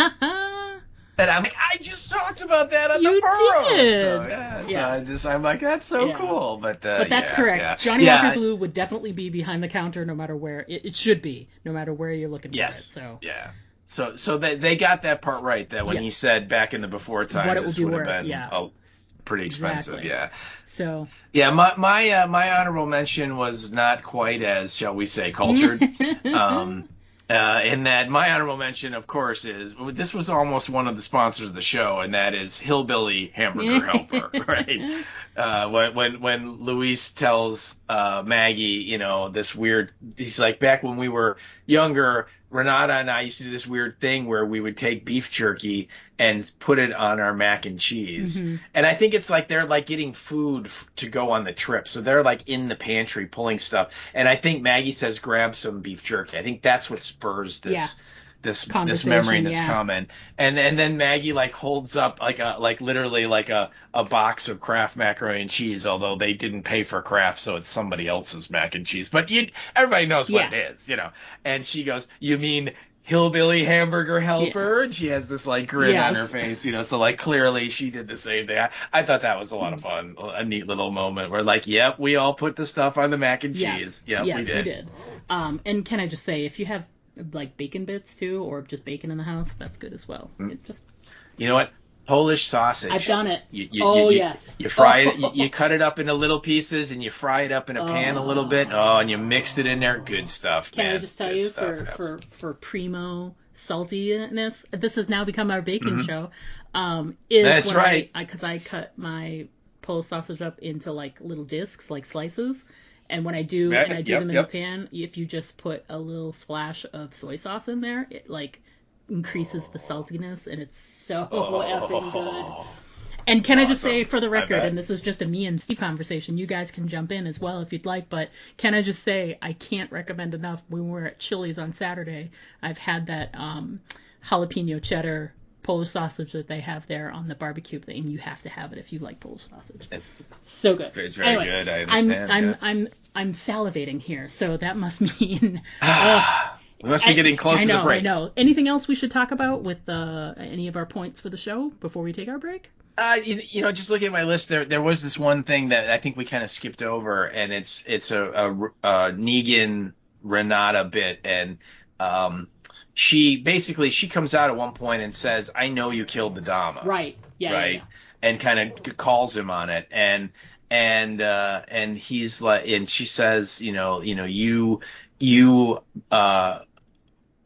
didn't tell Maggie because you're worried about what she would think if she knew, because she says like Maggie doesn't know that. Maggie doesn't think that she's there, because Renata points out that when they went into her cell, it was signs that she ate the tuna casserole, which she did. We see her eat a spoonful of it, and she's like, why would she? She's on a hunger strike. Why would she start eating and then put a knife into her heart like that and kill her? You know what I mean? And he's great because he's like, I don't know, have you ever tried Maggie's tuna casserole? He's trying to be funny. And then she said, Maggie doesn't know, and that's important to you that she doesn't know. And then he says like, what makes you think I give a shirt about what Maggie thinks? And I thought Renata had a great comeback when he goes, because if you didn't, you would have told her that you executed her, that you killed her. And she's right. She's absolutely right. That for whatever reason, however much Negan is slipping back into bad habits, he still kind of has this thing of like, I don't want to mess up the place I'm at with Maggie now. Yeah. You know what I mean? It's like it took so long to get to a place where, every time she sees me, she's working out 9 ways to kill me. Yeah. That I don't want to go back to that. And the way back to that area is if, she finds out that I'm doing bad stuff, So I thought that was very insightful of Renata. And I think, my soap opera brain is thinking ahead of like, well, this is going to eventually come back and bite Renata when Maggie does find out, because then she's going to find out that Renata knew and didn't tell her, all of those kind of relationshipy things of like, why didn't you tell me? Well, I didn't, whatever, all that. So I think they're setting stuff up too there as well. But I like that exchange. Yeah. And I like the fact that Renata is smart enough, unlike Maggie, to look at how the Dama was dead and it's like, nobody would ever kill yourself that way. Yeah, no kidding. No kidding. So, but anyway, that was just another point. And like I said, I think we kind of jumped over it because it's, I can't remember. Maybe it happened when she first offered him the house in the beginning, or maybe it happened at the end. I don't remember, but it happened at one of those points. And they had a couple of different moments like that, so trying to remember where it fell in the episode is hard because, she offered him the thing, they had a conversation, and then later he came back and talked to her and they had another conversation. So it's like there was a couple of different moments there, so I can see how we, couldn't really remember where it was placed within the episode itself. So, all right. Yeah. All right. So guess what, folks? We're going to go ahead and take a quick break. When we come back, we're going to discuss our listener feedback and what's coming up next on the podcast. So everybody, please stick around because we are going to be right back. Now there's about 20 of them out there. What will we do? Don't worry, we're safe in here. They'll never get in. Why is it that in every zombie story, people always think that their safe haven is invulnerable? I know. It's like, hello, the walkers are totally going to get in. You better get ready for it. No! Diane, get behind me. No, it's not stopping. Do something, Jack! And another thing, how come nobody in a zombie story has ever seen a zombie story? Do you know how much time in human life would be saved if just one person in the group was up on the genre? What do we do? Aim for the head. What? Aim for the head. You heard them. Aim for the head. Quick, Diane, I think we should try and fix the barricades. I think we should listen to them. Now, that's the first good idea they've had all episode. I still don't think they're gonna make it. Aim for the Head, a horror apocalypse entertainment podcast. Join hosts Diana and Steve as they recap and discuss the best of horror, sci-fi, fantasy, and apocalyptic entertainment. Aim for the Head, available wherever you listen to podcasts. Find us on Instagram and Blue Sky. Hi, this is Tom Savini, and you're listening to the Aim for the Head podcast with Diana and Steve. And don't forget to always aim for the head because body shots just don't work. Hey there, everybody. We are back. Whatever. I just couldn't resist. Sorry, we're back, and let's go ahead and jump right into our listener feedback that we received. And let's get started here with our old pal Teresa, who we haven't heard from in ages. Teresa! Hello, Teresa. So Teresa Harper left us some thoughts, just a scotch too late for last week's episode, but she sent us some thoughts on episode 3. And she says, I love this season. I love that we're getting all the references to the Mother Show, seeing Daddy Herschel this episode in the prison scene, as well as Negan's reference to Rick's 3 questions. Chef's kiss perfection. The new showrunner is nailing it. Bravo. And then with an applause emoji. So clearly Teresa is liking what she's seeing so far. I believe she is. She is. And Teresa, thank you so much for sending us in feedback. And again, as a reminder, folks, you can always send it in after you listen. Maybe you think of something. Send us in, as you can see with this and with our coverage during the Burrows. We are totally fine with discussing next week thoughts that you might have had on last week's episode. Totally fine. So thanks again, Teresa. Love hearing from you again. Hope to hear more from you. Absolutely, yeah. It's always cool when we get some of the folks that were there in the past and coming forward and telling us what they think. It's awesome. Yeah, absolutely. And I have to say, I kind of agree. I like some of what they're doing. I mean, some of it is still bothersome or troublesome, but I would definitely say that the show this season has been entertaining. So there you go. So. Yeah. All right, so Absolutely. moving along now, this next piece of feedback, or the next couple we have, are for the episode we just reviewed. So this is all for Lost/Found. So we start off with of course, our P1 listener, Erica Price. Hello, Erica. Woo! And Yes. so everybody strap in for the stream of consciousness feedback that Erica loves to provide. So here we go. I guess I'm going to have to throw my disbelief out the car window, because how in the world did they find a working vehicle and gas? I know, right? I know. It's nope. Yeah. I know Maggie says they have vehicle stash, but come on. I can definitely tell Greg Nicotero was involved in this episode. He always gets the horror level up to 11. A completely empty apartment or a hip bar with video games and a weirdo that possibly having sex time with the zombies?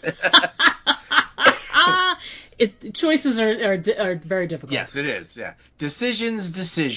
They should have matched up the trees outside the car windows better with the drone shots from above. Yes, we know. It just Yes. it like the drone shots, that minivan is like you said, Diana, it's doing like 80 down those roads. Yes. And when they're driving in the car, it looks like they're like doing like 30 maybe. I mean, it's just not even close at all, which, that's why you kept going, I thought it was a dream, like a hallucination or something, because it just seems so not right. I agree. Absolutely.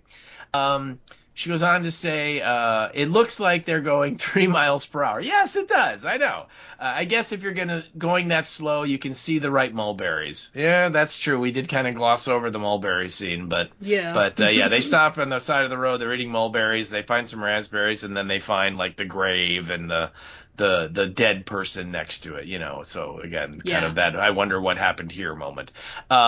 She goes on to say, they drove all night, turned off a random road. There's a cabin and a majestic lady standing outside just waiting. then I love this line. She goes, "Am I watching Fear?" Yes, it's there is like this like little throwaway line that Renata has where she says in the beginning where she says, it's after Luis talks to the guy with the broken foot and he has the Johnny Walker and he talks about the traitor, right? And it's after that, and Renata says that she talked to several other random people that all gave the same story. So that's why they think it's real, and maybe that's how they know where it is. I don't know. It's very Delaware, Texas, though, that they get on the road, drive one direction really, really fast, night and day, and then they turn off and they're there. Whatever. It is what it is, right? All right. So she goes on to say, I've never been, but aren't winters pretty harsh in upstate New York? Diana? Well, continue with her thought, and okay. we'll jump into it. Yeah. How is this community supporting themselves this long? So yes, upstate New York. Please just Google Buffalo and snow. Yeah, that's what I would say. Right? That's all you need to see. It's It's not uncommon for Buffalo to be the one that a snowstorm goes across the Great Lakes. We get 3 or 4 inches. Ohio gets 5 or 6 inches, and then Pennsylvania, and then 1.5 feet is dumped in Buffalo as it streams off past Canada. Right. So yes, the winters are. I don't know about cold. That's more of a natives question, but really upstate New York, especially the Buffalo area, is synonymous with a redonkulous amount of snowfall. So I don't know. Maybe they're okay with doing a lot of shoveling. Well, first of all, I don't think they have it. It's not like they have somewhere to go. But right. you would think from a food standpoint, the winters could get a little dicey if they get if everything gets snowed in, they can't go out and fish and hunt and all the stuff they talked about doing. So, but. But also, the other good thing, you have a good harvest and you know how to, like, preserve things. The winter would actually help you keep stuff. If you have enough stores set aside, you could keep, it would stay fresher longer because it would freeze for you. I'm just saying. Okay. Donner party, your table is ready. Donner party, your table is ready. Exactly. Yeah, okay. So back to Erica. She goes on to say, I hope they left a note for the trader. That's true, because they did just leave, just right? Like, we're just going to leave your place, and anyone can just come in whenever they want. Right, yeah, anyone take whatever they want. It's cool, whatever. They just do. But again, whatever, it happened. She goes on to go, oh, wow, did they get drugged with the wine? That's what I thought. I mean, I couldn't believe that Maggie was like, of course, stranger I've never met before in the apocalypse, I'm going to drink some weird thing you just handed me. Absolutely. Yeah. No. But yes, I'm right there with you. She goes, so did they have a moment during the full moon party or not? Oh, yeah, they totally had a moment. There's no doubt. He goes, okay, they made it back with all their goodies only to get bamboozled by the street collapsing. What caused it? I'm thinking New York City might not be worth living in. Yeah, I'm thinking. Yeah. I like we were talking about.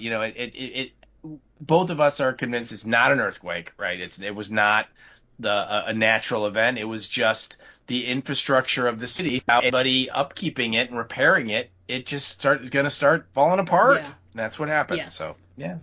So thank you so much, Erica, for writing in. It's awesome. We love your feedback. It's funny, and it's also thought-provoking endpoints. Yes. And yeah, keep it up. Yeah. Please keep it up. Nothing I like better than smart and funny all at the same time. Thanks, man. And hey, that's why you have me here. What? I'm sorry? What?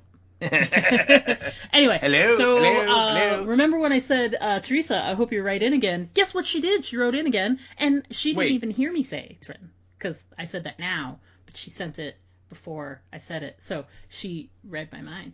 Thanks, Teresa. You're the best. So Teresa wrote in again via the Facebook. She wrote in again? I know. She wrote in again via the Facebook, but this is for this week's episode. And her thoughts are, I absolutely loved this episode. I am loving this season. After the episode was over, my only thought was, this is a next-level spinoff. All the references make it feel like a true extension of the Walking Dead Mother Show. I'm loving it. And it is true, like, I think this season has had the most references back to the Mothership show than really any other, I can say. Yeah, I totally, and like I said, that's one of the things that I like it when a show that has ran as long as this one has and has such a history, when they reference it, because that rewards all of the crazy people like us that have watched it since day one and stuff, So yeah, I'm right there with you, Teresa, that, whenever they, whenever, even when Negan talks about Rick the way that he did, just the fact that he brought that up, because all of us are like, I remember when he did that, it's like, yay, and so, and at the same time, if you've never watched an episode of The Walking Dead, the main show, and you're just watching this, it doesn't ruin your enjoyment of that episode when Negan talks about let's just call him an arsehole that he knew, right? It doesn't matter to you because you're not familiar. But for the rest of us that have since day one, we're like, oh yeah, I remember the 3 questions. That was a huge part of the show for a while, So yeah, right there with you. Yeah. Love it. Thanks again, Teresa. Great to hear from you twice, and would love to hear from you even more now that you heard me say it. Think it'll be 3 times a lady next week, maybe? We'll see. All right, so speaking of next week's episode we're at episode 5 already. Oh my God. And the title of the episode is all we've been kind of given so far. It's called Imperialis. No episode description yet. The clips they showed at the end show them, it looks like they have some issue come up where there's a location that is overrun with walkers and they need to take care of it. I would assume it's some sort of byproduct of this collapse thing that happened in this episode, that it must have maybe the sound pulled all the walkers from all over the island or something like that. So but again, no episode description, so we're not quite sure, but it looks like they've got some walker issues next week to deal with, and we look forward to chatting about that one. we went to Fan Expo this weekend. Oh, boy, and did we. Two different perspectives. I actually worked the convention on Friday and Saturday. I wasn't feeling well on Sunday, so I didn't end up going in on Sunday. But Friday and Saturday, it was hectic. I gotta say that there's a lot that I enjoyed about being, and it wasn't even really behind the scenes, because we're out in the front. We weren't able to sort of go back by the, the guests or anything like that. I didn't have any exposure to any of that kind of stuff. I helped out adjacent to the photo ops area. And if you just want to take a breeze through the comment section of the Fan Expo Chicago fan page, there were a lot of technical difficulties with the photo ops this weekend. And so that it made the location where I was, I don't want to say boring, but there was especially Friday night, which was the longest problem because they decided to not take photos. And then on Saturday, they had the same technical difficulties, and it was that they weren't printing. And so on Saturday, they decided to instead continue to take the photos so that nobody was waiting. But when they were waiting for their printouts to come out. And some of them were coming out quickly, and other ones were just taking forever. People weren't getting their second copies because you can pay extra to get more than one copy printed out, and there's supposed to be a digital download, and that didn't work. And so there were a lot of really stressed out people that were near us. And so, And I get it, like that's going to happen at a con. As a con goer, I've been around that sort of like vibe. And so it made it not terribly fun, which is, no fault of anything other than the technical difficulties. And the people that were frustrated, they had every right to be frustrated with the process. So I still, regardless of that sort of technical like technical screw up, as you could put it. Lots of great cosplay to see. The people that were, even people that were frustrated, we did our best to try and put them into a better mood. Once we got the photo I helped with the framing area. Once we got it into that really nice frame and handed it to them, it's just like to see people smile and they're so excited. There were a couple of kids that were like near tears because they were so excited by the person they had met. And and that plus really great cosplay and stuff like that, you can't help but be sort of like drawn up into like everybody having this really great experience. As usual, Saturday, super duper packed, so many damn people, and it was a little warm in areas. But overall, like for me, I'm so glad that I tried it out to see what it would be like. I don't think that working a huge con like that is for me, though. So I don't think I would do that in the future. But it does make me interested in wanting to check out like some of the smaller conventions that we go to and see if they would need any help. I know maybe one or two of them might only be on like say a volunteer basis, but that would be fine with me. I'm gonna be going there anyway if there's a way I can help out. So I'm still interested in helping, but I just think on that large scale, there's so much room for things to go wrong when it's a con that has that many people going. And that just, it makes me anxious. And so my anxiety was like through the roof the whole weekend, and that's just no fun. So I had a good time. I don't think I would do that again at a large con like that, but I am interested in maybe helping out a smaller con in the future. But that was me, and I didn't get to see a lot of stuff either, which was really sad. I didn't get to see a lot of the vendors and the artist alley, which was disappointing to me. But how about you? You had a completely different weekend than me because you went all 3 days as an attendee. So what are your thoughts on your experience with Fan Expo this year? Well, first of all, let me just tell you that the photo op thing was they had such problems that Sunday during the show, everybody that got a photo op, and I think everybody that just bought an autograph or a photo through Leap, because even Jody got this, and she did not get a photo op at all.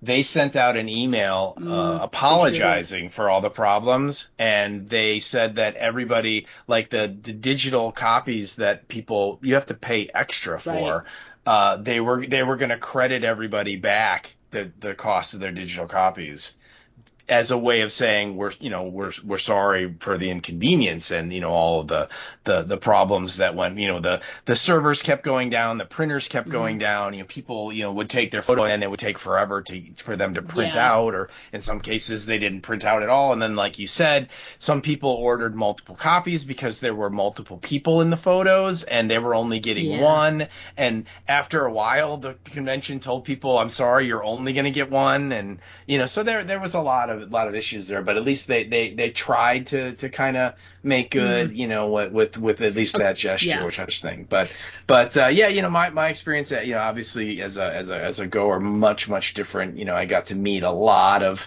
amazing people that are certainly involved in the entertainment of my lifetime here, that I've been getting to watch and dissect and enjoy for a long time. So I got to meet John Carpenter, I got to meet Dean Cundy, I got to meet Tommy Lee Wallace, and then of course right there was PJ Soles, so the huge Halloween contingent, and I got to meet Mel Gibson. And, say what you want about him. He certainly has a very checkered past and has done things that are icky.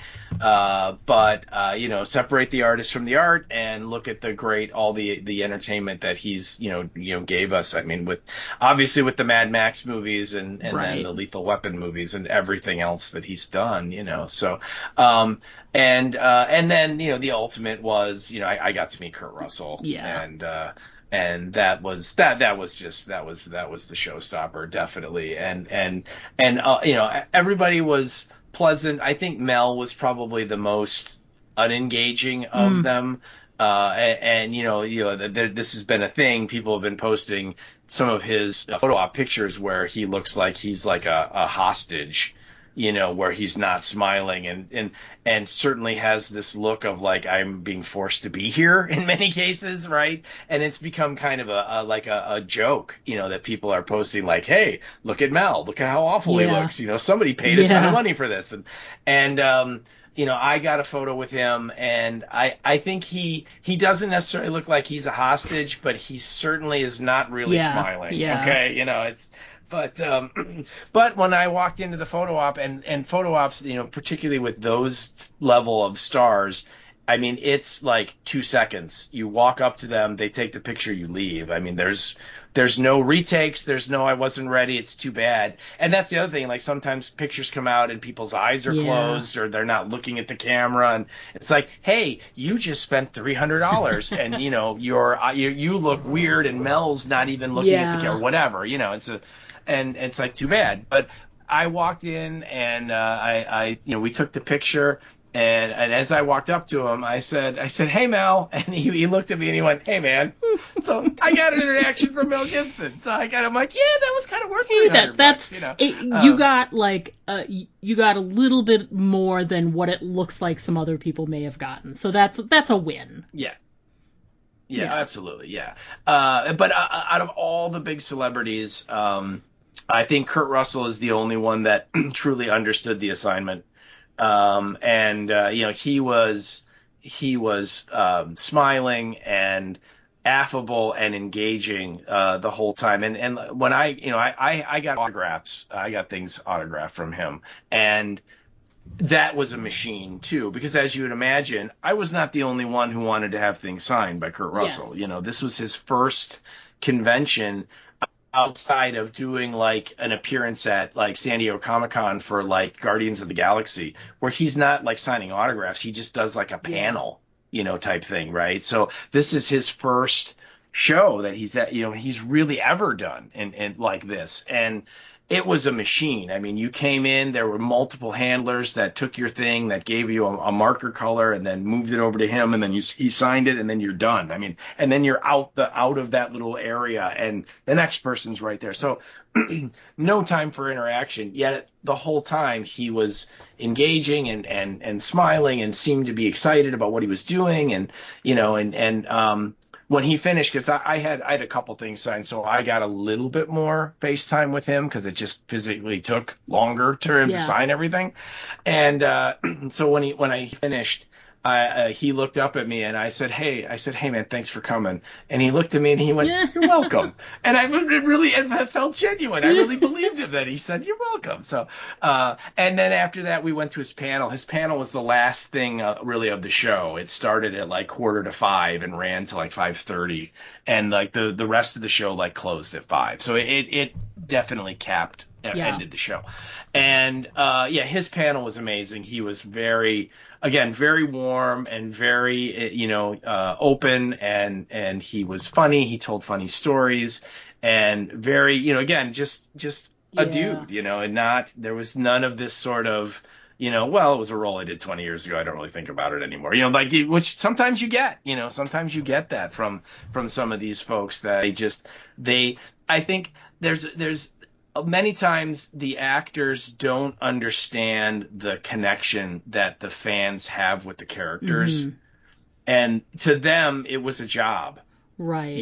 And they did it, and then they moved on to the next job. And so they have not been dwelling on Snake Plissken for 46 years now. You know what I mean? It's like, that's not that they went on to the next thing, and then the next thing, and the next thing. And yes, it's something they did and they remember it, but not so. But he, I think, is different because I think he understands, and he kind of said that when he came out, that he wasn't really aware of it until this weekend, just how much a lot of the art that he has made in the last 40 years has affected so many people, and whether you're talking about Snake Plissken or The Thing or Backdraft or the Crazy Eights or Silkwood. I mean, any of the movies, Tequila Sunrise. I mean, the guy is a movie star and has just made tons and tons of movies that, for a lot of us, we've been watching for decades, so, and the chance to actually get there, he was great. It was really fun. And I know that some pictures were posted about it because you had already heard about it before I even told you, but halfway through his panel, John Carpenter and Keith David came out. And so now you kind of had like a mini Thing panel going on, and Carpenter said, everybody asked me, who's the Thing at the end of the movie? Yeah. Right? Is it McCready? Is it Childs? And Keith David said, and he said this when we met him a couple years ago at Flashback Weekend, he said that is the most asked question he gets. Over everything he's done in his career, acting-wise, the number one thing he gets asked is, who's the Thing at the end of the Thing? Is it you? Is it Kurt Russell? Is it neither? Is it both? And he's like, I don't know. He's like, I honestly don't know. But he always goes, it ain't me. He's like, I don't know for sure, but in my mind, it ain't me. That's what Keith David said. And John Carpenter said, John Carpenter goes, these two guys, they don't know. He's like, I know. And I'm not telling. Right. So it was very funny. So and it's just like a kind of a cool little bonus because you got those two guys out there to kind of talk about stuff. But yeah, overall a very draining, hectic show. I mean, there's a million people there. Yeah. And Saturday was rough.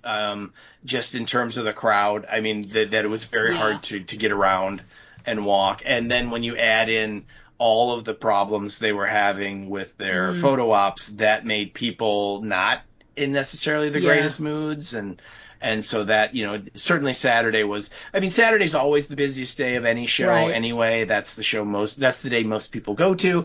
But, this kind of show with these kind of A-list stars, you knew there were going to be a lot of people there, and there were. So, But yeah, I've got some amazing, new autographs to my posters. And, like just getting to talk to Dean Cundy, about some of the shots that he did in these movies, and I'm looking at him and I'm like going like, wow, this is the guy that shot Back to the Future. This is the guy that shot Who Framed Roger Rabbit. This is the guy, who shot Jurassic Park. This is an Oscar winner right here, and it's just amazing stuff. So yeah, it was a really fun weekend, and I spent way too much money. That even after selling the one kidney, I still spent way too much money, and but yeah, it was amazing, very very Awesome. cool. I'm glad. We knew going in, we're like, it's going to be a shit show on Saturday, and like we said, every con is going to be busy on a Saturday. I just think that they still have space issues for that show. They have embraced using the upstairs more, and they could expand on that. Whether it's move all the photo ops upstairs or something like that. There's got to be a way to create the way the traffic moves for that show. I don't know. Or there's just got to be a better way to sort of set it up. I just feel like I spent so much time shuffling my feet because I could only walk as fast as the swarms of people in front of me. So, Yeah. And those people were all, looked like they were having a good time, and everybody looked fantastic that was wearing any kind of like cosplay or, any kind of gear of any kind. It was great. I know too that it's also once you get that many people in a space, it gets a little warm. Yeah. Oh yeah. And there were definitely parts of the Don where the air conditioning was not working, where you would walk from one section into another, and there'd be like a 15 degree rise in temperature. You're like, oh my god, But as far as cosplay goes, I ran into an amazing Gracie Law from Big Trouble when she's in like the wedding, you sent me the picture, outfit with the headdress, and she was so amazing, and I literally stopped. I'm like, oh my god, that is fantastic. She's like, thank you. She was super nice. She let me let this weirdo take a picture with her, which was great. We didn't get a picture of it, but there was just an amazing anti-entity from Mad Max 3, which is the Tina Turner character with.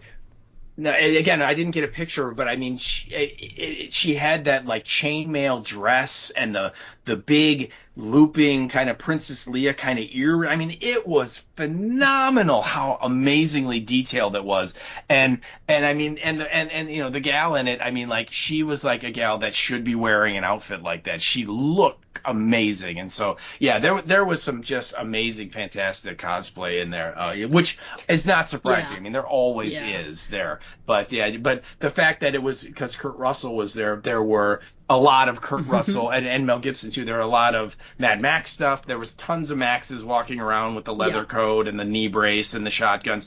There were 20 or 30 minimum Snake Plisskens, right? There was 15 or 20 Jack Burtons.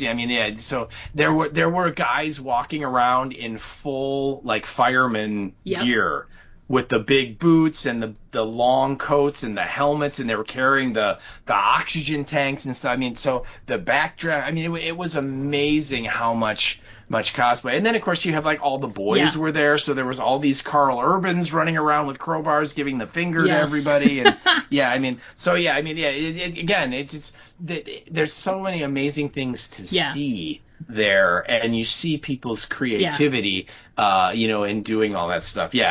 So again, certainly some problems. They certainly should get. There was areas of the Don that were closed that they certainly could have rented and used and spread it out a little more, but I think that's just a money thing for them. They don't want to spend the money, and I get it. I'm sure it's super pricey and all that, but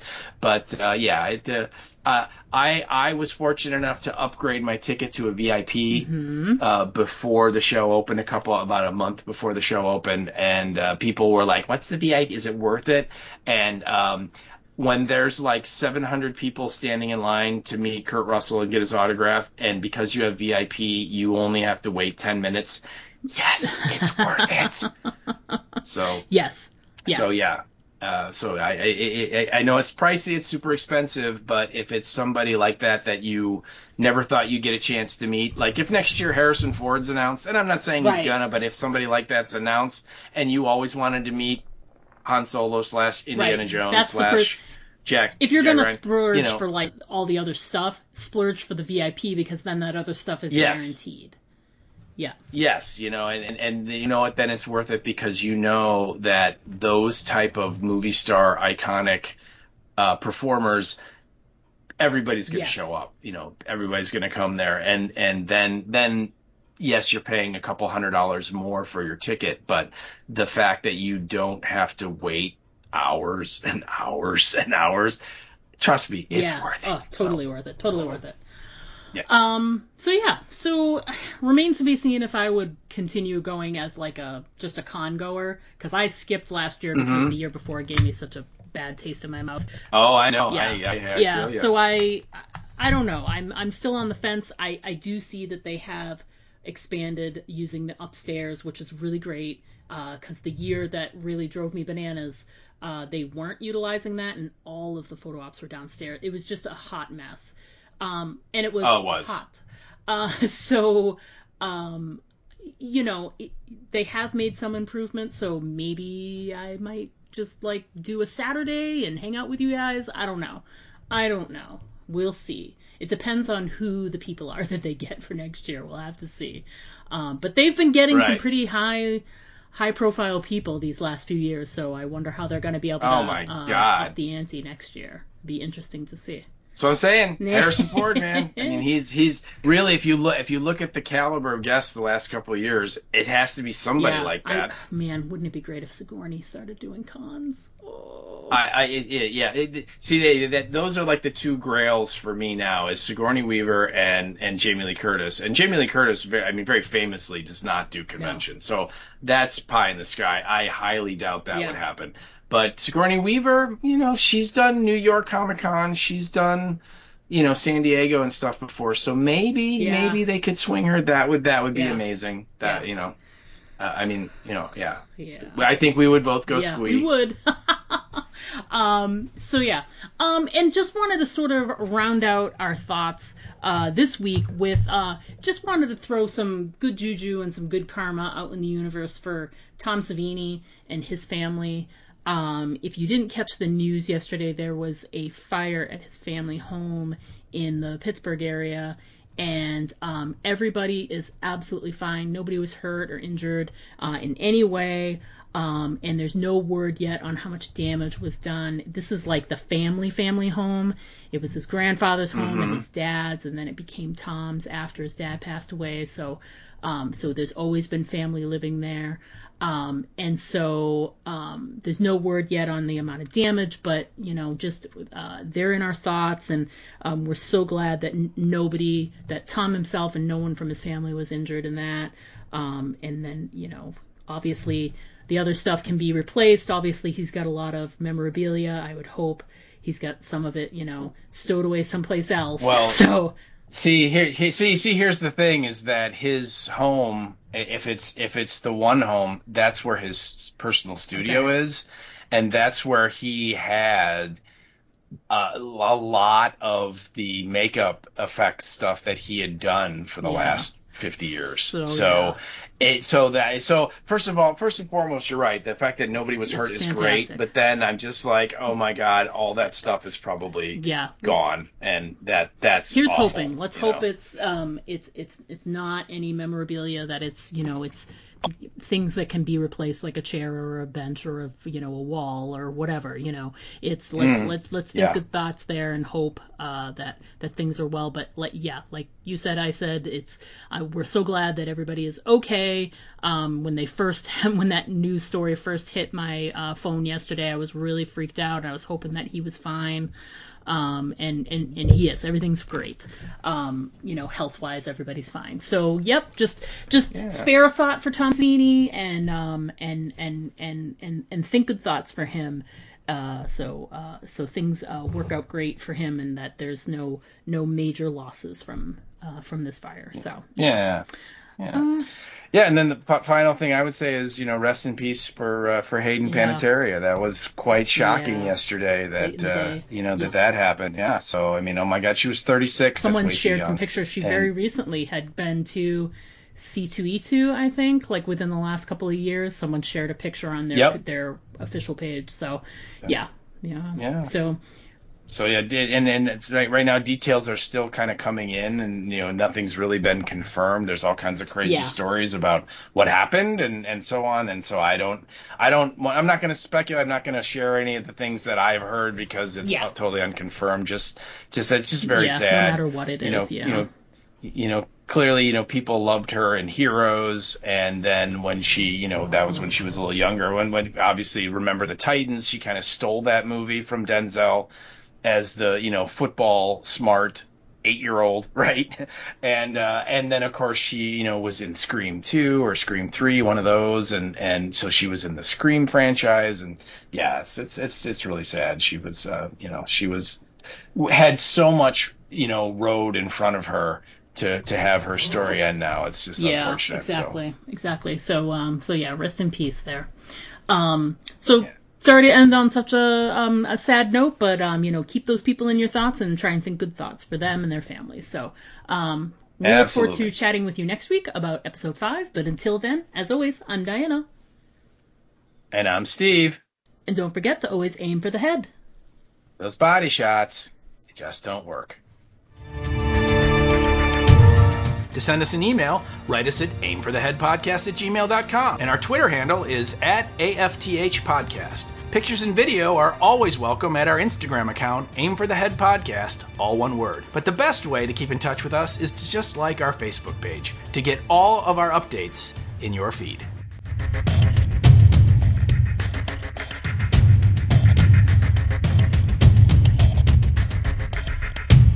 Again, the VIP, as Jody said, she said, we need to use your VIP-ness. And I went, I'm sorry? And if that's not B-roll, I don't know what is. I know, right?